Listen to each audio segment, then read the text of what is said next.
Cubs-Sox. What's up, Lauren? How are you? We talked about the Bulls, the Black... Right.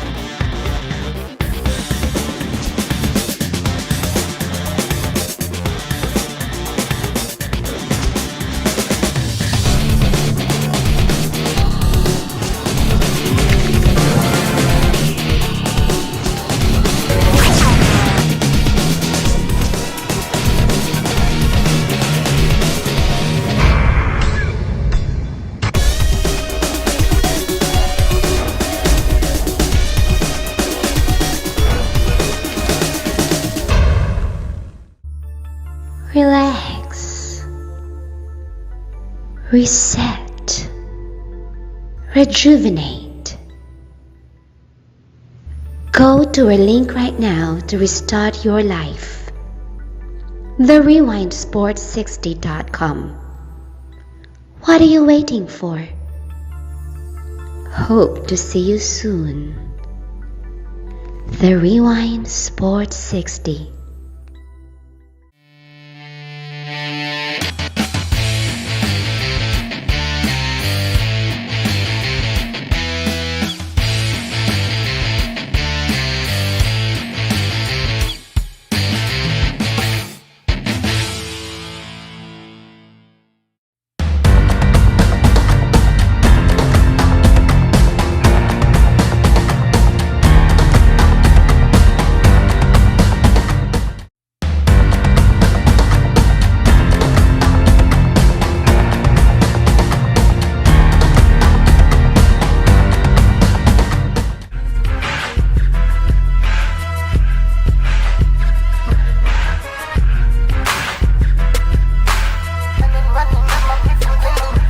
It's the freshest radio show in town. Feeling marvelous, I've been with Jerry Rouse. It's the freshest radio show in town. Feeling marvelous, I've been with Jerry Rouse. WCPT.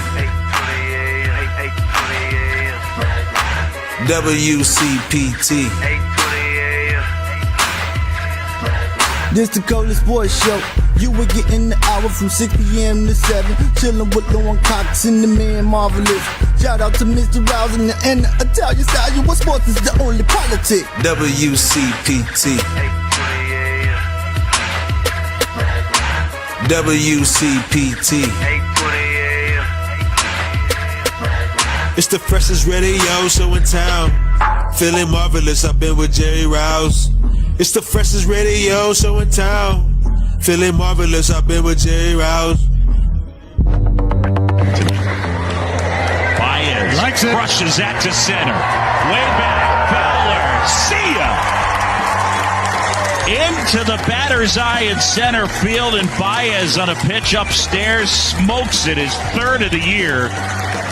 And it is 1-0. Rio swinging and bounce to Moran. He gets one. Brubaker over to cover, but the throw from Newman is well past the pitcher, and a run will score. And now, with Contreras still not off the field, there was some confusion at second base.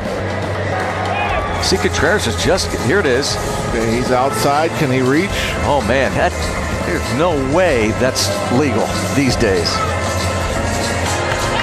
Contreras started out wide, and then as he was sliding, he was coming towards the bag at second. He should have been out of that inning. Out. Double play, and the Pirates are out of the inning. Derek Shelton challenges the Otley rule. That is awesome. What a great challenge. Are you kidding me? Are you kidding me? Loserville. Happy Sunday to all of you out there. Ladies and gentlemen, welcome to another edition of the Rewind Sports 60. We're streaming live on Facebook, broadcasting from the world's famous illustrious studios of WCPT, 820 AM in the beautiful, beautiful city of Chicago, in the outstanding neighborhood of Jefferson Park. Ladies and gentlemen, this is another edition of the Rewind Sports 60. Let's get right to it, ladies and gentlemen. You love him. He's not over at Wintrust Arena bringing in that new coach that DePaul. I don't know what the heck they doing, but is it Dana Stubblefield? Something like that. Ladies and gentlemen, you love him. He wasn't over at the friendly confines. He wasn't at guaranteed rate Phil. No, of course, he wasn't over there.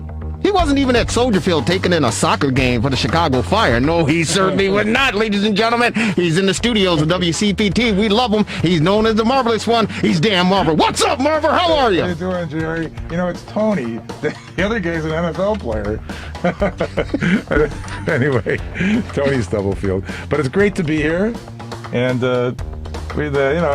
we can talk about our baseball teams today and see what's going on. We've got going a few weeks into the season, and so we have some opinions that's starting to be formed. So yeah, it's kind of interesting to see what's going to happen. But it's going to be great. We're going to have it looks like we're going to have a full season this year, not just 60 games. Well, hopefully we get a chance to get all the games in, and hopefully Chicago fans, whether on the north side or the south side, aren't looking for a roof or a building to jump off of, because, I mean, it's still early in this campaign, 2021, and Cub fans, Sox fans, they already appear to be beside themselves.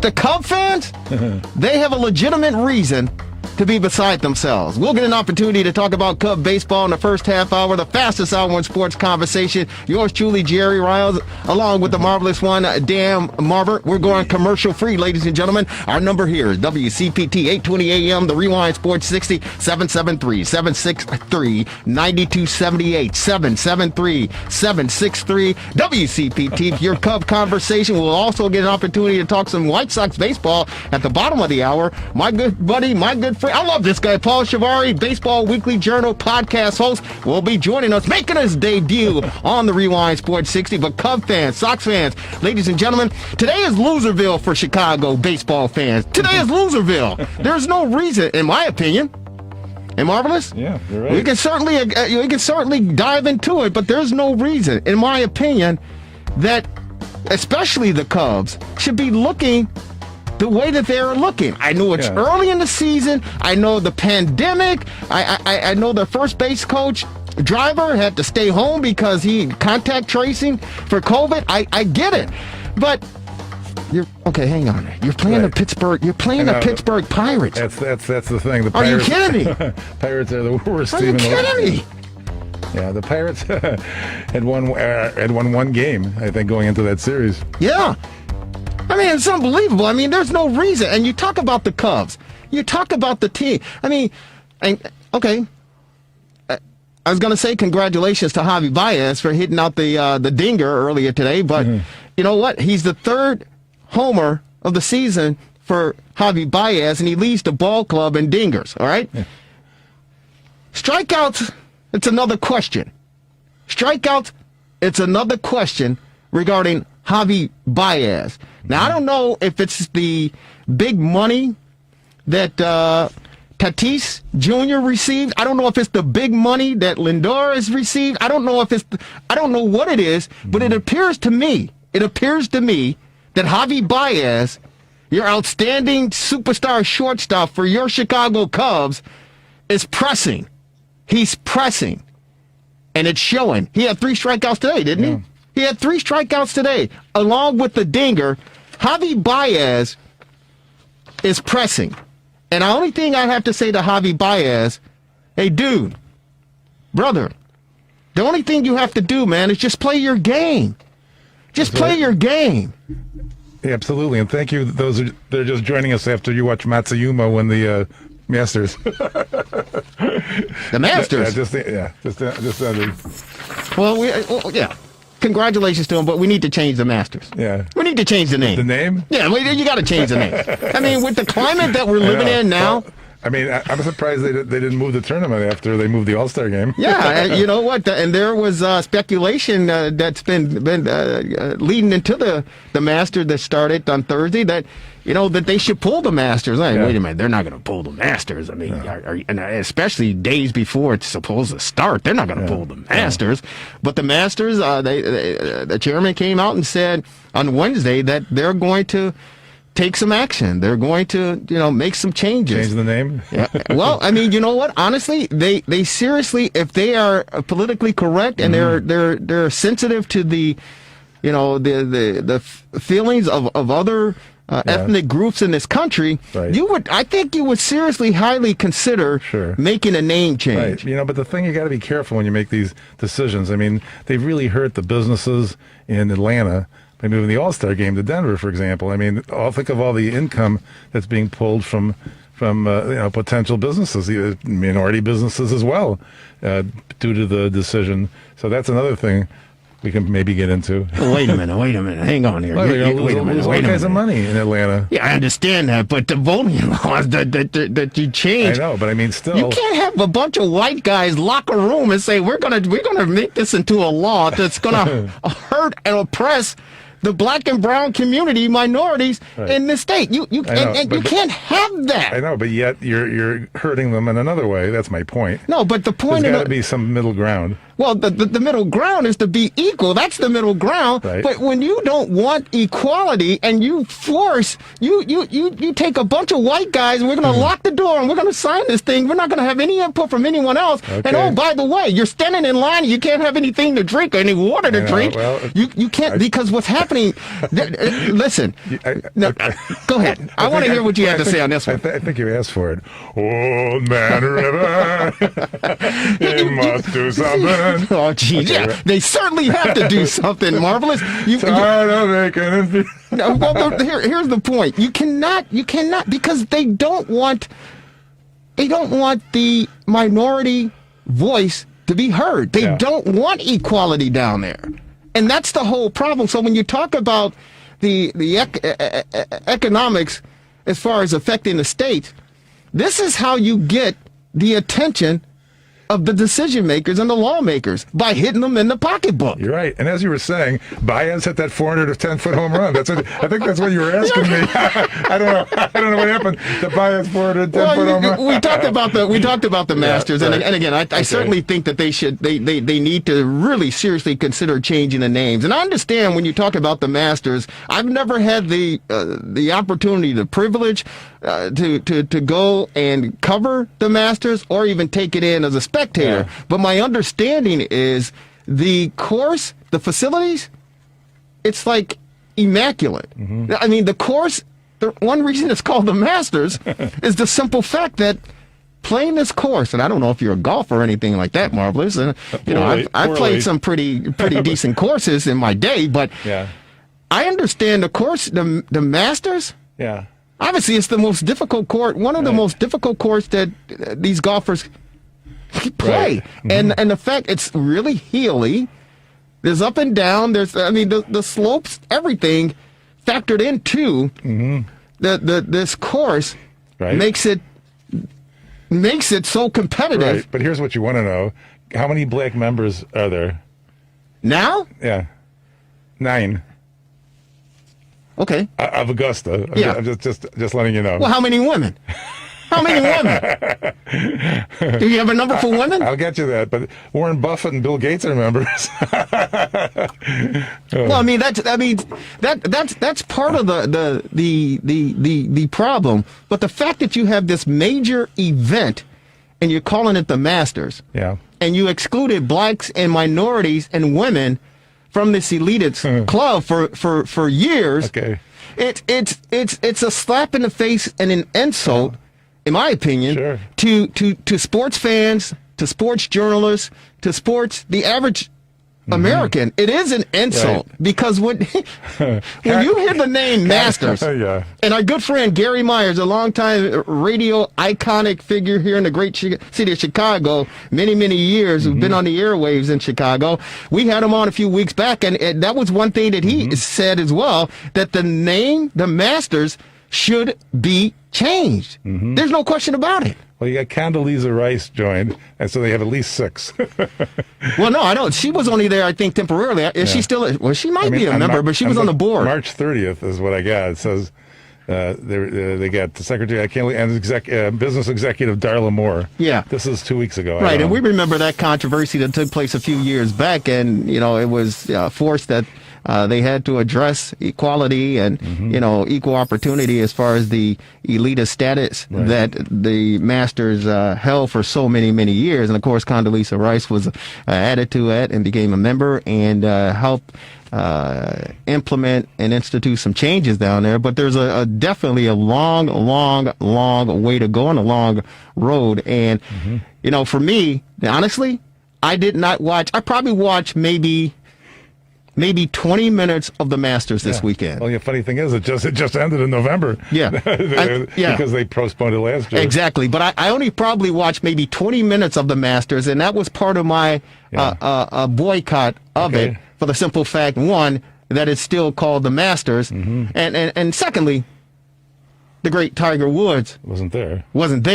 Right. And, again, it appears to be somewhat of an insult and a slap in the face to many minorities around the country and around the world, for the simple fact that it is an elitist state, club, and it this day and age, especially after this year that we've come off of, I think they certainly have to make some address some issues and some concerns regarding that. And I don't know what the name would be changed, but there are a lot of traditionalists out there, Marvelous, that they believe, hey, leave it alone. Stop it. They could call it the Augusta National Championship or something. There you go. Yeah, right. There you go, Marvelous. Yeah. Let's write it in. Yeah, there you go. Let's write it in and let everyone in. Ladies and gentlemen, we want to let you in. Our number here at WCPT 820 AM, 773-763-9278, 773-763 WCPT. If you have any comments regarding the Cub game, they were 7-1 losers to the Pittsburgh Pirates in PNC Park earlier this afternoon, and things, it appear, they're just going to continue to spiral out of control. And I say that for the simple fact, they got to take on a Milwaukee Brewer baseball team who's pitching lights out. But tell me the name of the park they're going to play in Milwaukee. It's not Miller Park. How about that for trivia? It's County Stadium. No, I'm just kidding. I'm just kidding. Miller apparently sold the rights over to American Fields. It's now got a new name. I'm serious. I was surprised when I saw they're not playing Miller Park tomorrow. Yeah. Well, you know what? That's the interesting direction. That's the trend. I think that a lot of what's happening in the world of sports, because as you well know, the Michigan State Spartans changed their name to MSU Spartans Rocket Mortgage. Oh. Did you hear that? The actual team? I believe that it's not going to be called Michigan State Spartans anymore. Google it. Look it up. Well, I think it was announced after they were eliminated by UCLA in that play-in game. I know the arenas all have that, but I didn't know. But the Cubs got 5 hits today. I mean, that's pretty good. The Cubs got 5 hits? Yeah. That's pretty good? No. Do you know how many hits the Pittsburgh Pirates got in this game? They got 14 hits. 14. So 5 hits isn't pretty good. No, but, Trevor Williams gave up 10 hits in a third inning. Yeah, the Cubs are ridiculous. They're terrible. And here's the thing. I've heard Ian Happ is batting 160. Rizzo is batting a $133. The great Jock Peterson, who hit his home run at Wrigley last week, he's batting 138. Well, that was like last year. Jason Hayward is batting 172. Sogard, I love the guy. He's got the glasses on. He's got the pants and leg hubs. He's got the socks and everything. He's batting a meek 143. This ball team is pathetic. They're terrible. They're embarrassing. You can't beat the Pittsburgh Pirates. You can't beat the Pittsburgh Pirates, and Cub fans have the nerve. They have the nerve to go out to Wrigley Field, the friendly confines, which is a beautiful place. We love it. There's no question about it. But you have the nerve to boo. You have a nerve to boo the great mayor Lori Lightfoot and Pritzker. Was Pritzker out there? I don't know. No, he wasn't out there. Pritzker was booed at the he was Sox booed game. at the Sox game, and I certainly get it. But you can't. Wait a minute. You need to boo your team before you start booing what's going on with the mayor and everything that's happening in this great city of Chicago. Yeah. You have to boo this team. And let me ask this question. Okay. Help me out here, ladies and gentlemen. Here's the deal. I've heard Sox fans. It's only been a couple of weeks that we got this season underway, and the Sox fans, they've been doing pretty well. They had a great outing to open up the season at home, the home opener, albeit there was a rain delay, but it was a great outing. Yeah. Lance Lynn pitched his tail off. Oh, he did. That was fantastic. I couldn't believe it. He went the whole way. Yeah, he certainly did, and God bless Tony La Russa for allowing him to do that. But here's the question. I've heard Sox fans go, hey, you know what? And we'll get a chance to talk to Paul Shivari at the bottom of the hour about White Sox baseball, but I heard Sox fans say, hey, Tony La Russa, there's a guy, he's falling asleep. They were out in Anaheim, late game. I was falling asleep, so of course he's falling asleep. He's, 70-something years of age. They're like, hey, do you think he's going to make it the rest of the season? I go, come on now, man. Wait a minute. The guy's going to pace himself. He's going to be able to do it. Well, wait a minute. Hang on here. Ladies and gentlemen, let me ask the question. He's got a pacemaker, you said? Take it easy. He's 76 years old. Okay. Thanks, Devin Tingle, our illustrious producer. Take it easy now. Somebody say, hey, he's going to be sipping the sauce, or what he's going to be doing. I don't know what the guy's going to be doing. But I think he can do a better job than what we had before a year ago, all right? I think he can do a better job than that. But I need to ask Cub fans this. Grandpa, the other grandpa on the north side, David Ross, the guy that everybody's like, hey, he's great. He's great in the clubhouse. The team love him. He's going to be able to kick him in the butt when it's time to kick him in the butt. Well, when is he going to kick him in the butt? When is he going to kick this team in the butt? Because they got a great. Let me tell you something.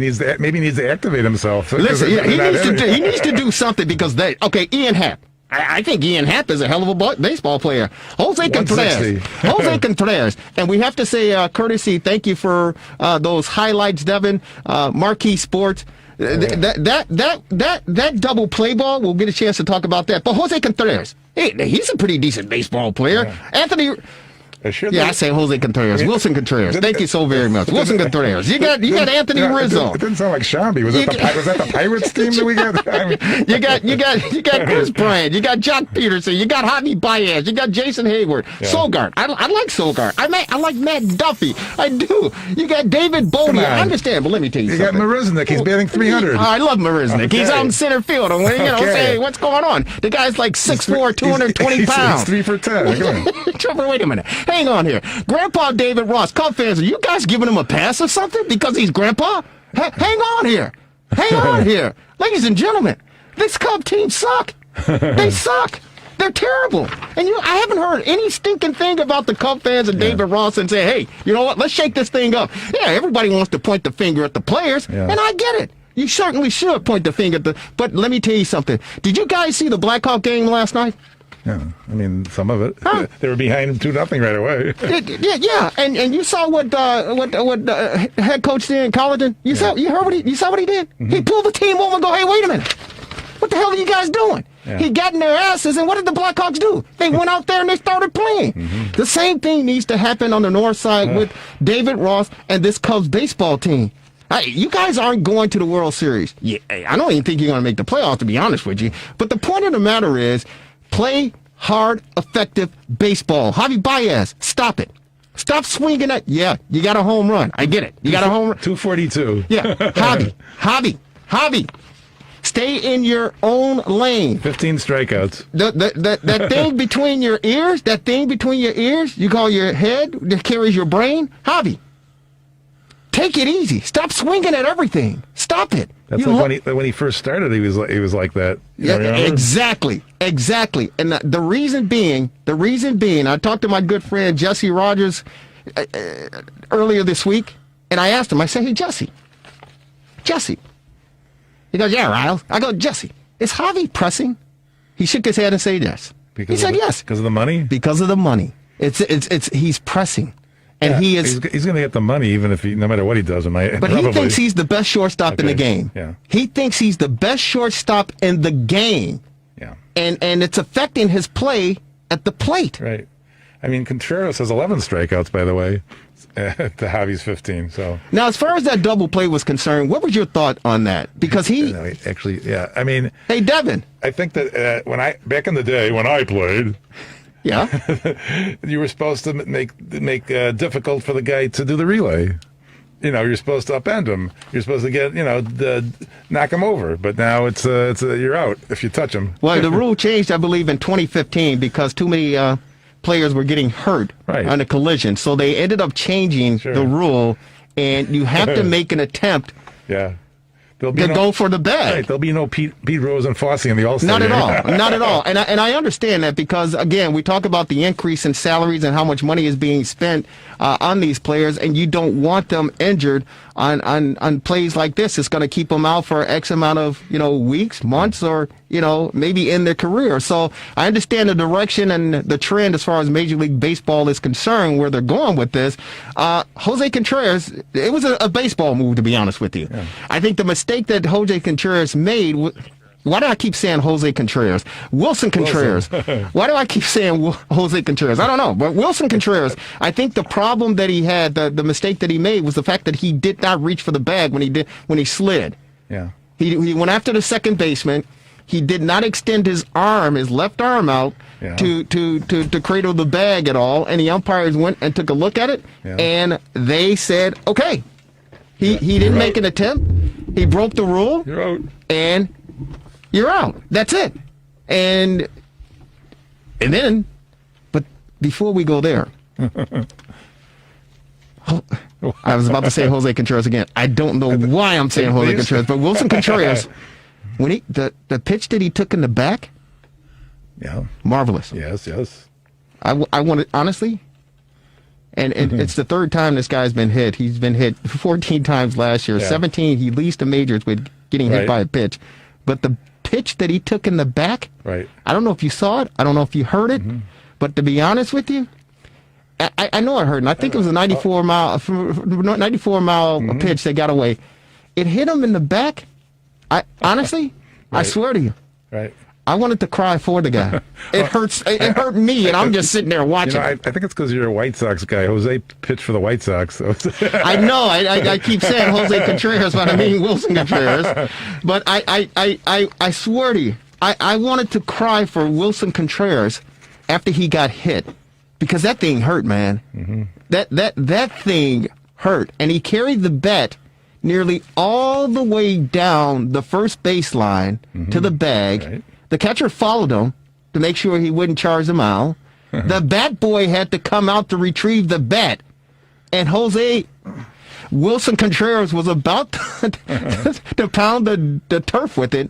He looked up, saw the bat boy, and handed him the bat. But he is a powder keg waiting to explode. If he gets hit again, all hell's gonna break loose. Because the guy's a loose cannon in the first place. He's a loose cannon in the first place. I mean, he said, I don't think I did anything wrong there. I just slid within reach of the base. They probably called me out because I didn't touch the base. But for me, I didn't touch the guy.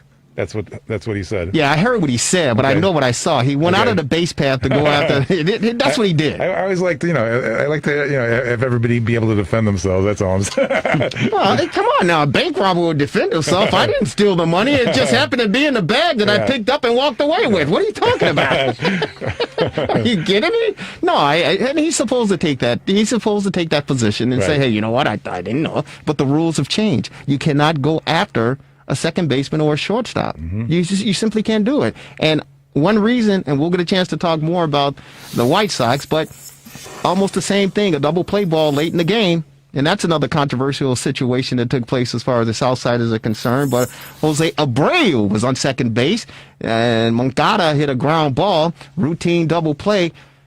Jose Abreu, he did not go out of the base path. No. He went, slid, direction, stayed straight, going to the bag. And it was a routine double play. That's how the game is played now. Unfortunately, that's how the game is played. And I don't know if it's how we grew up, of course, playing and watching. But I don't necessarily know if that was the right thing to do, or the correct thing to do, or the proper thing to do, because someone, and that was the object of the game. I know. Get the player out to hurt him. I know. I mean, the rule itself. I mean, I understand why they don't want people to get injured, but I mean, for example, the other thing is with the runner starting on second base in the 10th inning. Now I got it last year. I hate that. But this year, it's kind of like I feel like I'm watching my sixth grade softball game again.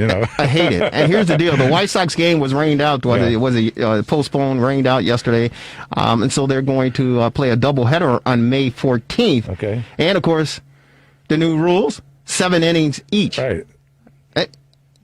I got it last year. I don't get it this year. Well, you're going to get it this year. I mean, you certainly don't get it. Probably more than you want. I mean, and that's in high school you played the 7-inning doubleheader, so it's crazy. Yeah, it really is crazy, but it's the era that we're living in. And here's the thing: what really is going to screw things up, in my opinion, when you talk about the changes to the game, is how is this going to affect the records? Yeah. How is this going to affect numbers and status, and it can even come down to potentially Hall of Fame voting decision, so to speak, based on the fact that you're changing it to a degree that, because when you put a runner on second base, the pitcher is in charge. It's not an earned run. And Paul Shivari is joining us on the Rewind Sports 60. He's the Baseball Weekly Journal podcast host, joining us on the Rewind Sports 60. Paul, how are you? I'm great. Thanks for having me. Thank you so very much. It's debuting on the Rewind Sports 60 here, brother. It's great to have you. Looking forward to hearing all your insight and your intellect as far as baseball is concerned, in particular Chicago White Sox baseball. But correct me if you can. When you go into extra frames, and of course the White Sox lost in extra frames over at the Guaranteed Rate earlier this afternoon. When the runner is on second, that runner scores. It's an unearned run. It's an unearned run, and it's called an error because they're on second. But there's no one's charged with an error. Yeah, I never actually knew how they score that officially. But I don't even know how to put it on my scorecard. I put it on the guy at second base out of nowhere. Yeah, my to address understanding. the reasons why, though, in terms of the 7 innings or the shortened extra innings, we understand it last year with the pandemic. This year things are kind of loosening up where there's not as many infections as we've seen. But a lot of it is ramping up the pitchers again to the innings that they're used to seeing. So I think they're trying to save these pitchers. Because Lance Lynn led all the pitchers last year with 80 or 90 innings pitched or something like that. He threw 110 pitches in his first outing. I've never even heard of that. Right.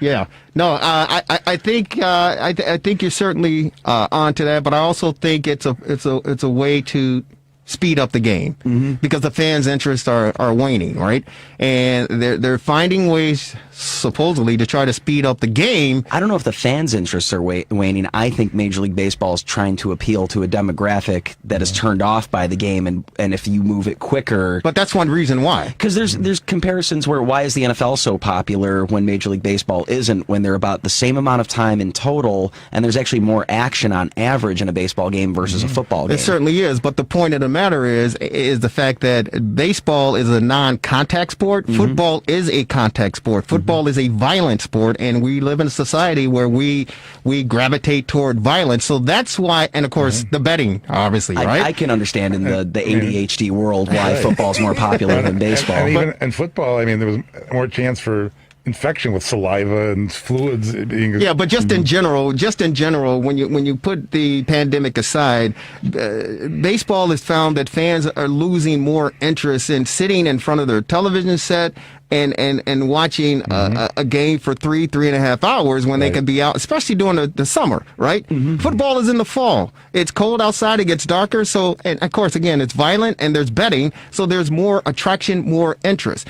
As far as baseball is concerned, most fans aren't going to be sitting in front of their television for 3.5 hours or whatever the case may be when it's 80 degrees outside and sunny on a Saturday afternoon. If they're not at the ball game, they're not sitting around watching this all that. Well, and then the value of one game in baseball, too. It's 1 out of 162. I was talking about that. I was talking about last year with the 60-game season. It seemed like the game's meant more in a way. How quickly things turned around, too, with that shortened season. I think a lot of this, though, the pandemic was almost a great thing to happen to baseball in the sense that they wanted to experiment with some of these ideas anyway. And with that collective bargaining agreement coming at the end of this season, which is already going to be contentious between the union and the league, I think that they want to start incorporating some of this stuff. So I think, going forward, we're going to see the National League adopt the designated hitter. I was surprised they didn't do it this year. Me too, actually. Right. Well, again, you're talking about numbers and you're talking about, contracts and with the money that's being dished out left and right, you want to make sure you're getting the bang for your buck, so to speak. So all of that stuff is going to pan out. But I truly believe there are a lot of traditionalists out there as well who don't want to see a DH in both leagues. I don't, but at the same time, I always thought that it would ruin the game for me, and I almost didn't even notice it last year. But I love, like a 1-0 National League game where the winning pitcher also contributed the RBI. It's rare, but it's an amazing thing. Yeah, it really is. And this game that we were watching earlier today, the White Sox game over at the Rate Kansas City, I thought that was a pretty, because I'm going back and forth on the Cub games when the Cubs just blew that thing for the second straight night. Of course, I want to talk about what happened last night. Losing to like a quadruple A Pittsburgh Pirates team, essentially. It's unbelievable. But the fact of the matter is, when I look up and it's a 1-1 ball game on the south side in the fifth inning, I believe it was. That's the type of game you say, you know what, my interest is there, because if you're a baseball fan, if you're a baseball purist, you want to see that type of game because you know that both teams are playing, for the most part, effective baseball, and it's a chess match. It's now down to a chess match. Well, and the managers too, La Russa and Matheny, their relationship too. And Kansas City pretty much a 4A team too. Well, I mean, I think people aren't really giving them credit. I think they have a good core with Whit Merrifield and Hunter Dozier, bringing in Andrew Benintendi. Though they seem like they're in a rebuild, I think they're taking a big step forward this year. I wouldn't expect them to make the playoffs, but I had them as my American League dark horse that I think people aren't watching this year. Paul Shivari joining us, the Baseball Weekly Journal podcast host, joining us on the Rewind Sports 60. Our number here is 773-763-9278. Ladies and gentlemen, 773-763-WCPT. Paul, let's take a phone call real quick. We got Tom calling from Chicago. Tom, what part of Chicago are you calling from? Northwest Side, Belmont Heights. My man, welcome to the Rewind. How are you? What's on your mind? Thank you so much for taking my call. I just wanted to say I've been very frustrated with the White Sox. I've been White Sox fan since the first. My stepfather had me sitting in front of our television, round television, 1951. Minnie Minoso hit the home run the first time he was up. That's how long I've been a Sox fan. Wow. Anyway, and the 59 and all that stuff, I was involved in all of it. But what I wanted to say, I'm very upset with Mr. Hahn, the moves he's made, especially by not re-signing James McCann. He's got a nightmare other than the Mercedes, which he's not going to really catch. But for the White Sox, they didn't have to sign Grandal. That was a big mistake. $40 million McCann signed with the Mets. They're so happy with him. He hasn't performed that well yet, but Grandal, he's been a real disappointment. And and I was just saying, what do you think of that move, as well as getting rid of Colomé? I thought that was a mistake. I think Hendricks is a big mistake. He's way overrated. Really? The acquisition of Adam Eaton, although he performed very well today, excellent. I just think that was, it was unnecessary. Good deal that we got. A good deal we got rid of Mazzara. He was a big mistake. But also the fact that we had gotten rid of a lot of people that I think are going to come back and they're going to really perform well. What do you think about that? Well, you know what? Before we let you go, and we appreciate the phone call, Tom. Everything that you just stated, it's questionable and it's opinionated, and that's why we want to hear it, and that's why we. I don't like any of that. No, I don't like any of the moves as far as all the changes. Not one. But the moves that you don't like any of the moves that the White Sox made. Lance Lynn. So do you believe the White Sox are? Dane Dunning, 10 to 15 years, and we got Lance Lynn for maybe one.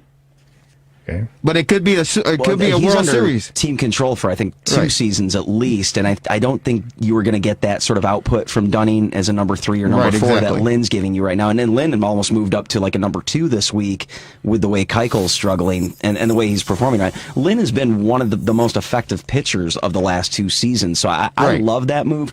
But at the same time, I'm with you, Tom, that you were really looking forward to Dane Dunning and the future of this club and some of that young talent that they were building, this core.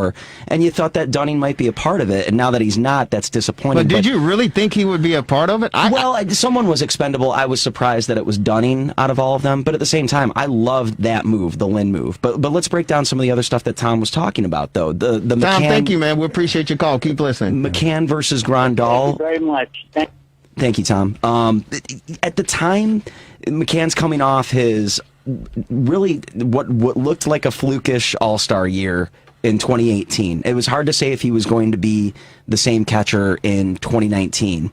Or actually, no, this is 2019 going into 2020. Right. That's right. Right. Before the pandemic. When Grandal was a free agent, they were really banking on some of the slugging that he can do. He's not a high batting average guy, but he's a guy that can hit the ball out, 20 home runs, I think, a season, and the way he's great at pitch framing. And I think they were really banking on Grandal's defensive abilities, which sometimes when you see him, though, he's letting balls get by him. He's making defensive mistakes. So I do understand where Tom's coming from, but at the same time, that's a hard move. I think all of the analytics tell you that Grandal's the guy that you go with, not McCann, and there's no way you can carry both guys. There's just no point in carrying two starting catchers on your team. So I can get that move.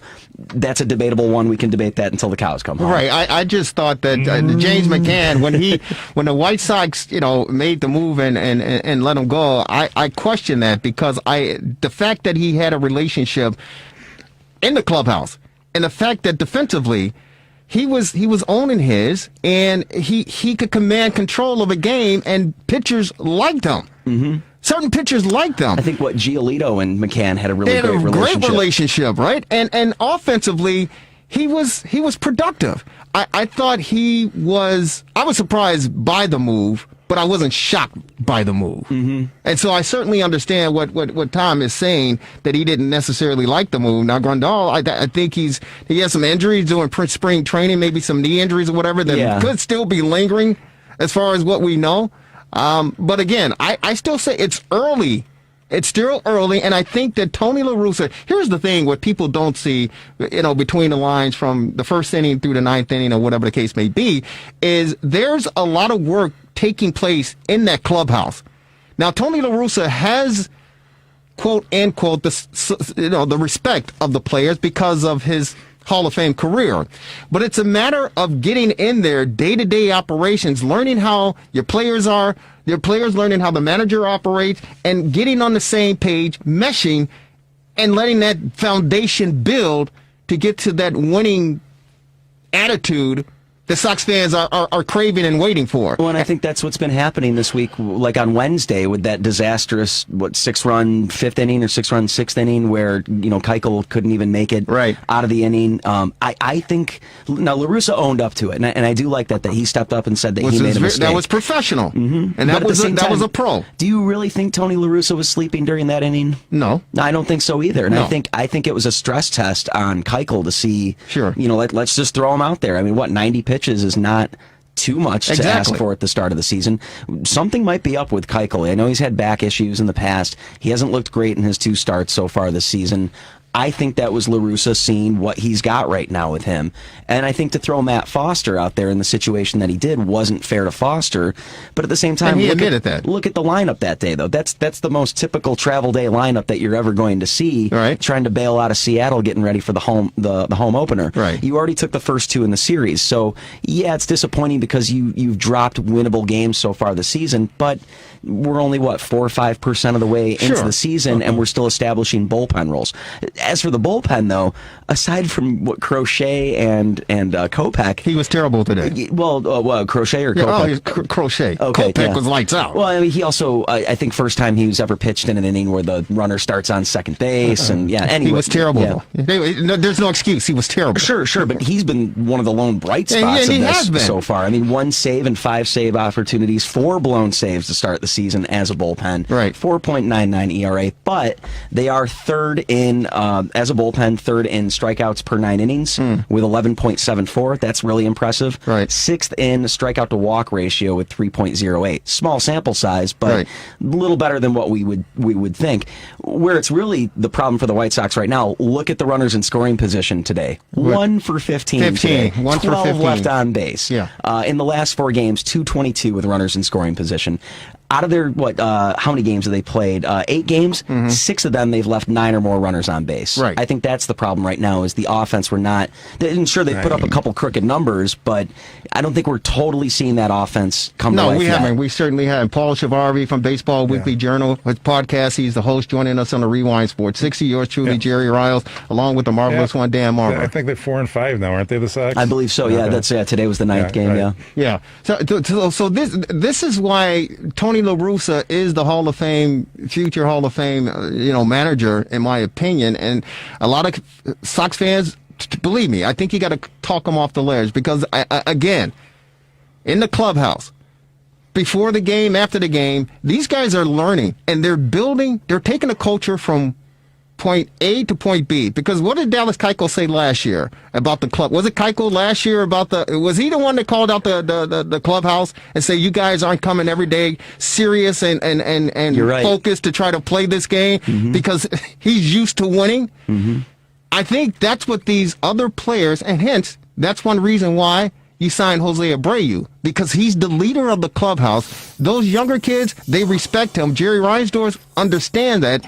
The culture, what we're seeing now, is being formed and shaped as far as the White Sox are concerned. And the important thing, in my opinion, what Tony La Russa is doing, he's trying to get a hold on that pitching staff and tell them, you guys, because at the end of the day, to win that championship, you need pitching and defense. Absolutely. And I think one reason he let Lance Lynn go out there and pitch a complete game shutout, because he wanted to give that guy confidence.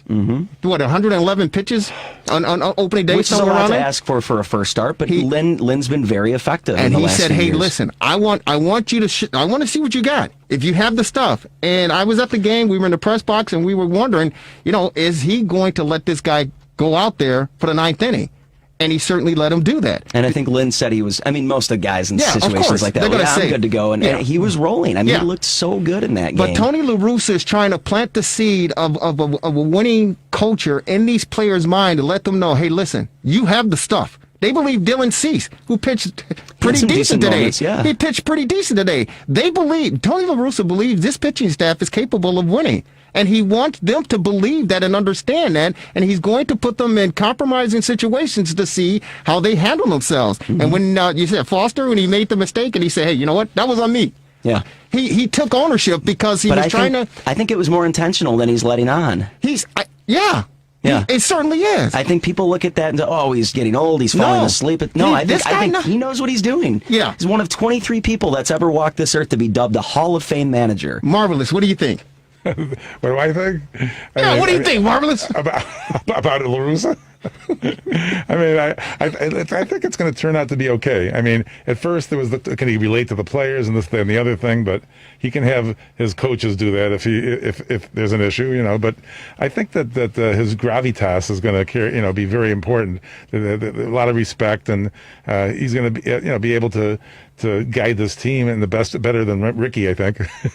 Well, there's no question about it. Now, real quick, Paul, and we appreciate you joining us, debuting on the Rewind Sports 60. You'll be with us all. We're going to bring you on all throughout the course of the summer because we definitely want to hear your insight as far as baseball is concerned. Let's go to the north side real quick. Your thoughts on what the hell is going on with the Cubbies. I think David Ross, I think the fans need to hold him, his keister to the fire a little bit because you don't get a pass. You don't get a pass, and I don't want to hear about the 60-game, shortened season last year regarding the pandemic. This is the move that the Cubs made because they felt it was a transition. There were a lot of valuable managers on the market looking for a gig. They went with David Ross because they felt that he knew the culture, he knew the clubhouse, the players liked him, they respected him. He could be a hard ass and put a foot up their ass if he needed to and get the results they're looking for. This team looks to be in shambles as far as from what I've been able to see. Well, they're the worst hitting team right now in Major League Baseball. And how is that possible? It's not even like they're riddled with injuries. You still have the sluggers and Rizzo and Bryant and Baez and Happ and Contreras. You bring in Jock Peterson, who can hit the long ball, and we saw him crush one the other day and get his waffle maker. Oh, I loved it. I loved it. But, where is, I would assume that just like, baseball, the regression to the mean or whatever, in this case, the progression to the mean, I think eventually they're going to start hitting. The really concerning part is that this is happening against Pittsburgh, who is coming off on paper the worst team in baseball. They are not trying. They are rebuilding. They are trying to shift into a new direction. They had lost 6 games in a row coming into this thing. The Pittsburgh Pirates. Yeah. That's ridiculous. And yet the Cubs, yesterday and today struggle against them, putting up. They gave up 10 runs in the second inning, 7 yesterday and 3 in the. I know. I'm on Twitter and I got people. They're saying, hey, you know what? After they scored 7 runs, the Pittsburgh Pirates, the people they're bailing out. I'm out of here. I'll see you later. It's Paul, it's ridiculous. Yeah, it's a sad state of affairs. But I'm wondering how much with Baez, Bryant, and Rizzo, the fact that they weren't able to work out long-term deals is lingering into the season.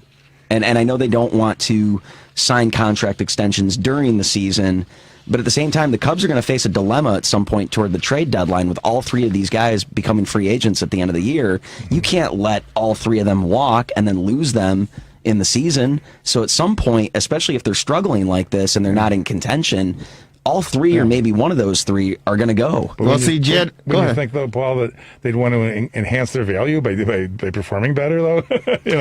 I mean, they're still going to have value. I mean, I know. Anyone's going to want Chris Bryant at the very least. As for Baez, I mean, I need to see his bat wake up. I mean, we know what he can do defensively. Right. And I'm surprised with Rizzo and how much he means to this city that they wouldn't just give him some sort of deal. I don't think he's trying to command a deal that's comparable to what Fernando Tatis and Francisco Lindor are looking for. And I don't think Baez is ever going to get anywhere near that as well. But it's just, and I know that they don't have to give these guys, feel-good contracts to legacy contracts or anything like that. But you would think that they'd want to build the future of this team around Anthony Rizzo, but he's already taken a hometown discount. So I think the team has already run out of favors from these guys, and they want to be paid. How does the salary cap work, too? I mean, in baseball, is that There's no cap. There's no cap, yeah. So here's the problem, though. Anthony Rizzo said, hey, you know what? I'm not talking about this anymore.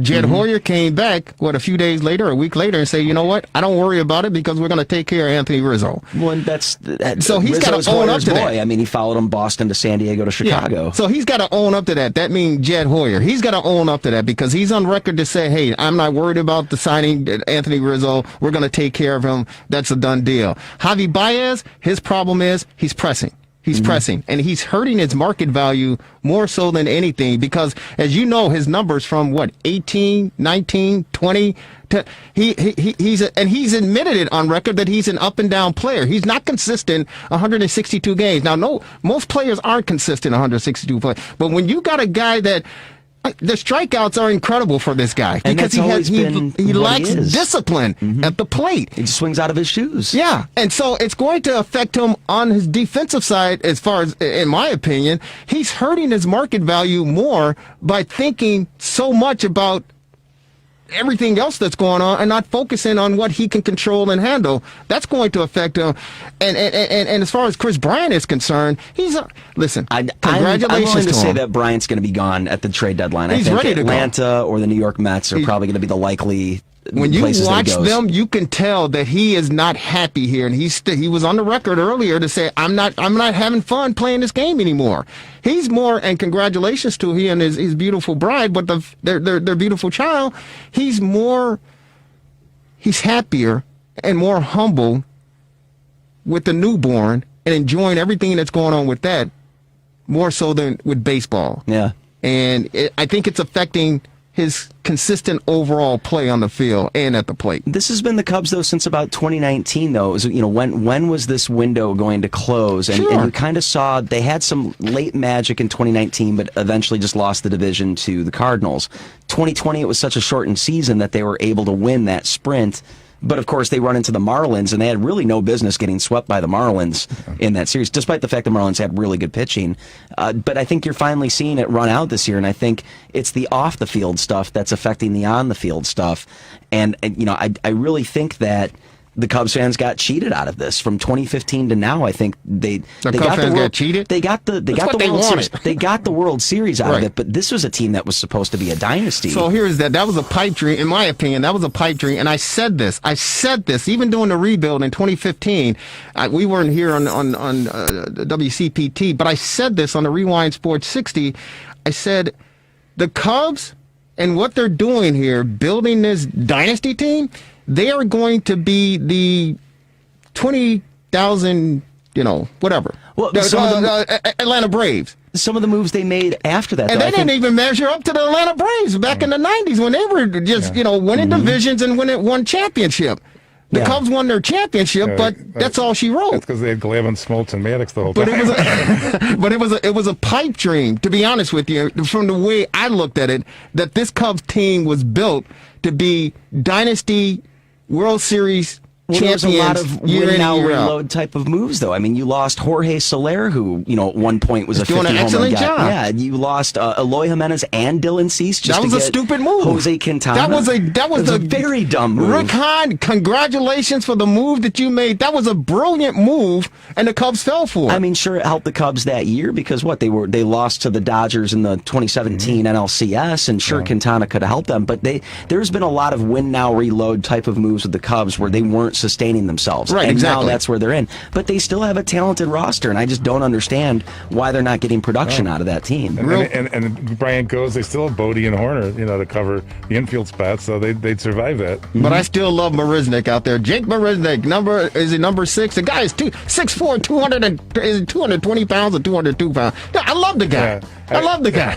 He also had sort of a Pete Rose moment. I don't remember that. He bowled over LaCroix when he was with Houston. Yeah. And LaCroix hasn't been the same catcher since. Yeah. The Sox let him go, didn't they, LaCroix? Yeah, they did. Yeah, they certainly did. He was Washington, opening day catcher because all their other catchers had COVID. Yep. and I'm wondering about Schwarber and Lester. They haven't been on the roster yet either. Yeah. Paul, any closing thoughts before we say goodbye, my good friend? I'm bummed that Fernando Tatis is going to be out for a while. Oh, yeah. He was an exciting player, but it's been an exciting season so far. I'm really looking forward to the rest of it. Dexter Fowler tore his ACL, so he's out as well. So, you know what? Wow. Hey, it's baseball. Ladies and gentlemen, this is the Rewind Sports 60, the fastest hour in sports conversation. Thank you to our guest, Paul Shivari. He will, again, be joining us, Baseball Weekly Journal podcast. He is the host of the show. And, of course, the Marvelous One. What's your closing thoughts, man? That was fast. Change the Masters, Marvelous. That was fast. Ladies and gentlemen, if you missed any portion of this broadcast, you can check us out on YouTube, Facebook. You can check us out on the RewindSports60.com. Of course, you can go to WCPT820.com. And on Wednesdays in the northern suburbs, ladies and gentlemen, we're on Comcast Access at 7 o'clock p.m., Channel 17, Channel 19, Channel 35. This has been another edition of the Rewind Sports 60. I want to thank our illustrious producer, outstanding Devin Tango, kicking butt and taking names, ladies and gentlemen. Jerry Ryle signing off. Guys, have a great rest of your Sunday. Enjoy the week, and we'll see you next week, right here, WCPT 820 AM, here in Chicago. Take care, everybody.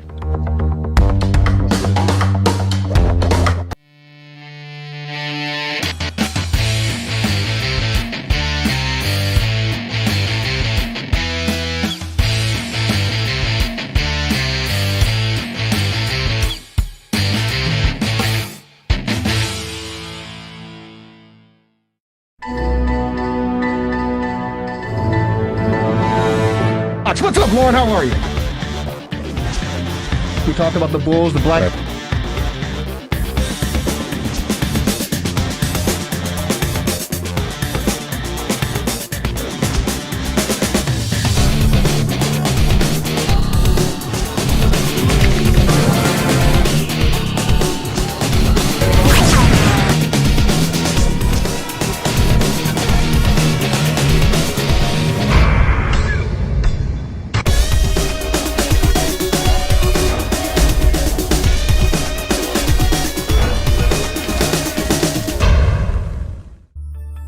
Relax. Reset. Rejuvenate. Go to a link right now to restart your life. TheRewindSports60.com. What are you waiting for? Hope to see you soon. The Rewind Sports 60.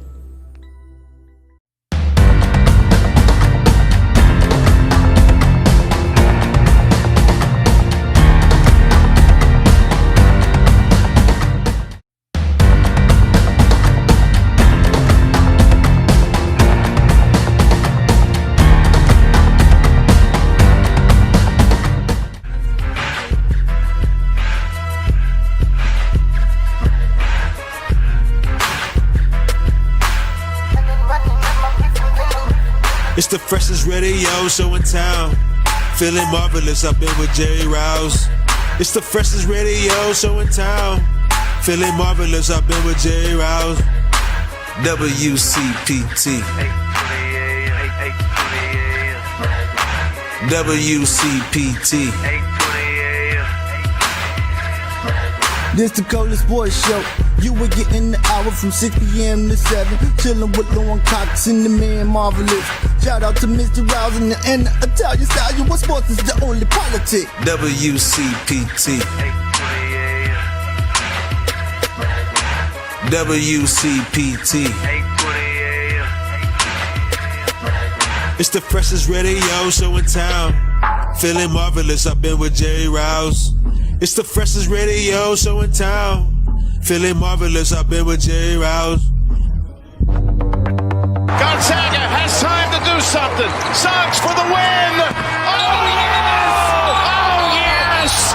Unbelievable! Unbelievable! The perfect season remains on go. Are you? Oh, my God. There is. There are onions, Jim, and then there are major onions with a kiss. Oh, my goodness. One of the great games. And look at the poise of this kid. We talked about his defense, but how about that? He's sort of doing the highest ranked player in Zag's history recruit. And that's the reason. He came for this moment to play with Mark Few, the chance to win a championship, and wow, impressive. Well, Jim, I love in front of us all these kids actually caressing and applauding one another, and that is just some way to end a classic basketball game. Woo!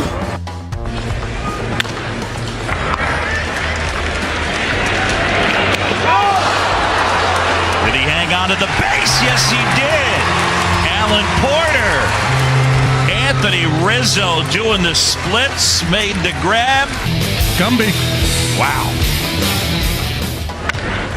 In the air, center field. Alford back. Turn in.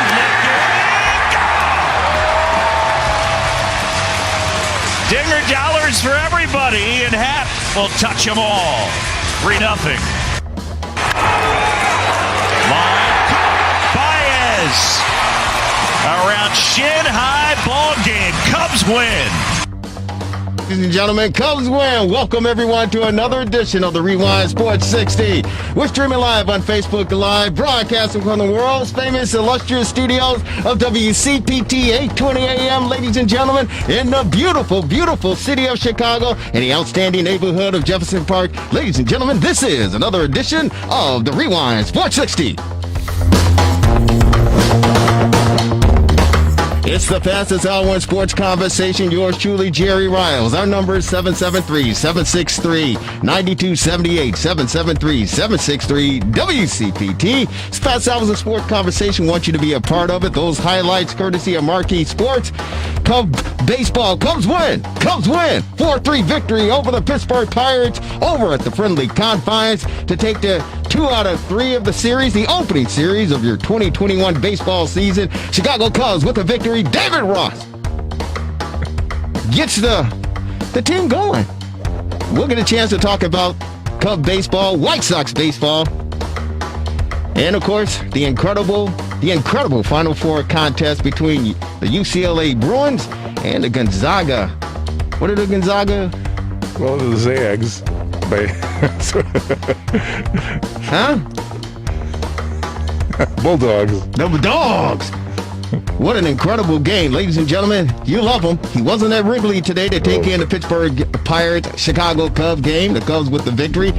He's not over on the south side at Guaranteed Rate Field, waiting for the White Sox to come home to open up Thursday against the Kansas City Royals. Ladies and gentlemen, not at the UC, checking out the Bulls or the Blackhawks. He's in the studios. The WCPT, you love him. He's known as the Marvelous One. He's Dan Marvel. What's up, Marvel? How are you? Hey, I'm great. I mean, thank God that you texted me last night. Unbelievable, because when that game ended, so I got to I turned it back so I could see the end because it was past my bedtime already. No. Yeah, but that's okay. It was okay. It was Onions with a Kiss, thanks to CBS with Raftery and Nance and Hill. We got to give them our due. Of course. And then the other big news is Porter Moser, Oklahoma. Well, that's another big thing that's happening with the Loyola Ramblers. Yeah. Who losing their coach. So, but it's going to be the top two teams in the polls: Baylor versus Gonzaga tomorrow night. Yeah, it's not going to be, can't be as good as the UCLA Gonzaga game. Well, you know what? I'm telling my daughters and my family and anyone else who will listen that I think the championship game between Baylor and Gonzaga, I think that could be a quadruple overtime game, because the way that the UCLA Bruins played, and everybody counted them out, and congratulations to them first and foremost for making it. They were in the play-in game to beat Michigan State a couple of weeks back, and remember we were talking about that game because Coach Tom Izzo was going after his players heading into the locker room, and I thought that incidentally basically cost the Michigan State Spartans. They're going to be known now as the MSU Spartans of Rocket Mortgage or something like that coming up. But I thought that encounter at the end of the first half of that game cost them in the long run, because they never really regrouped. They never got their composure. And, of course, the Bruins took advantage of it, and they advanced. And then they just started knocking off ranked teams, and they made it to the Final Four. So congratulations to them. But that game, a lot of people were writing off the UCLA Bruins because they just simply felt that they didn't have the manpower. They didn't have enough, discipline. They didn't have enough stamina to withstand Gonzaga, who's just been running roughshod pretty much over everybody. And they're just an outstanding basketball team. Mark Few has done a great job of getting those guys focused with an interior game, an exterior game, outside game, of whatever the case may be. And they love to run the rock. But everyone was saying, hey, listen, UCLA, they got a good team. It's a nice run. They're not a Cinderella team, because they've the only team in the Final Four to win a championship out of all the teams. But they've run their course, and UCLA said, hey, wait a minute. Nick Cronin said, hey, wait a minute. We can play basketball, too. What a finish. What an incredible finish it was. Unbelievable. UCLA, Michigan State, Drake, and Wichita were the last four in. That's how they determined the first four. Plus. Exactly. So they barely got them, but the Pac-12 was incredible. They had the Oregon State. They had quite a bit of representation, and that USC even, Colorado. So they were really well represented. So the conference was tough, and Oregon State won the postseason tournament. And UCLA, Cronin was at Cincinnati, so he's some experience with the NCAA as well, and so it'll just be interesting to see. And there's coaches moving around and whatnot, and it'll be interesting to see what other dominoes fall with the coaching switches, because there's quite a few openings still. Yeah, Porter Moser says goodbye to the Loyola Ramblers here in Chicago. He's taking a 6-year deal to coach the Oklahoma Sooners. God bless him, and good luck to him there. And of course, the program elevated their position. Well, they promoted from within. Yep. They promoted from within. So it looks like they're going to stay the course as far as what they're doing and rebuilding that program with the Ramblers, and we'll see what happens there. But I think the contest between Baylor and Gonzaga, that is going to be an outstanding basketball game, because both teams are, before the tournament started, picking out the brackets and everything and doing the selection. And I was telling people, I said, I'm not sure about Baylor being one of those Final Four teams, because, of course, they had the COVID. They were hit with that. And once they got back to playing, they didn't appear to be the team that they were prior to, having to shut everything down. And I just didn't think they had enough time to regroup, gather themselves back up, and make a run for it. But they certainly have done that. It's actually a blessing for them, because it seems as if they got the rest they needed. They got a little bit more focus as far as running their plays and doing the things they needed to do. And they're punching on all cylinders. So this is what everyone's been waiting to see, Marver. Yep. They've been waiting to see the number one team and the number two team in the country pretty much all season long go head to head, and I think it's going to be an outstanding basketball game. Yep, whoever absolutely wins. Yeah, you mentioned the new Loyola coach is apparently going to be Drew Valentine, Denzel's brother. But Baylor, they did lose that very tough conference. They did lose to Kansas and Oklahoma State this year, so they can't be beaten. But they're very strong, and it's hard to compare conferences. They're obviously Baylor's in a stronger conference, but I hope it measures up to the semifinal game with Gonzaga and UCLA. But Baylor, I really think they may have an edge, because I think they have a little bit more depth. But we'll see how it pans out. Right. They match up pretty well. They match up well. And I think they shot against the Houston Cougars. I think they shot, 42%? Yeah. From the field. Yeah. And they can hit from anywhere.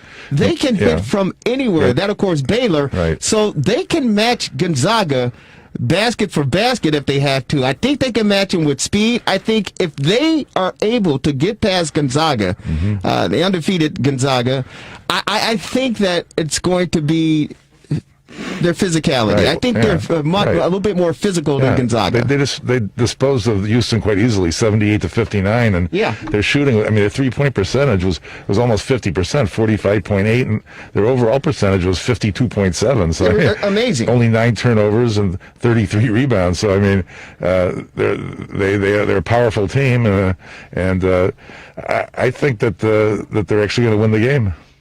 Personally, You think Baylor's going to win the game? Well, I thought for sure UCLA was going to win last night. But Suggs with that incredible shot. 3.3 seconds left in regulation after UCLA tied it up.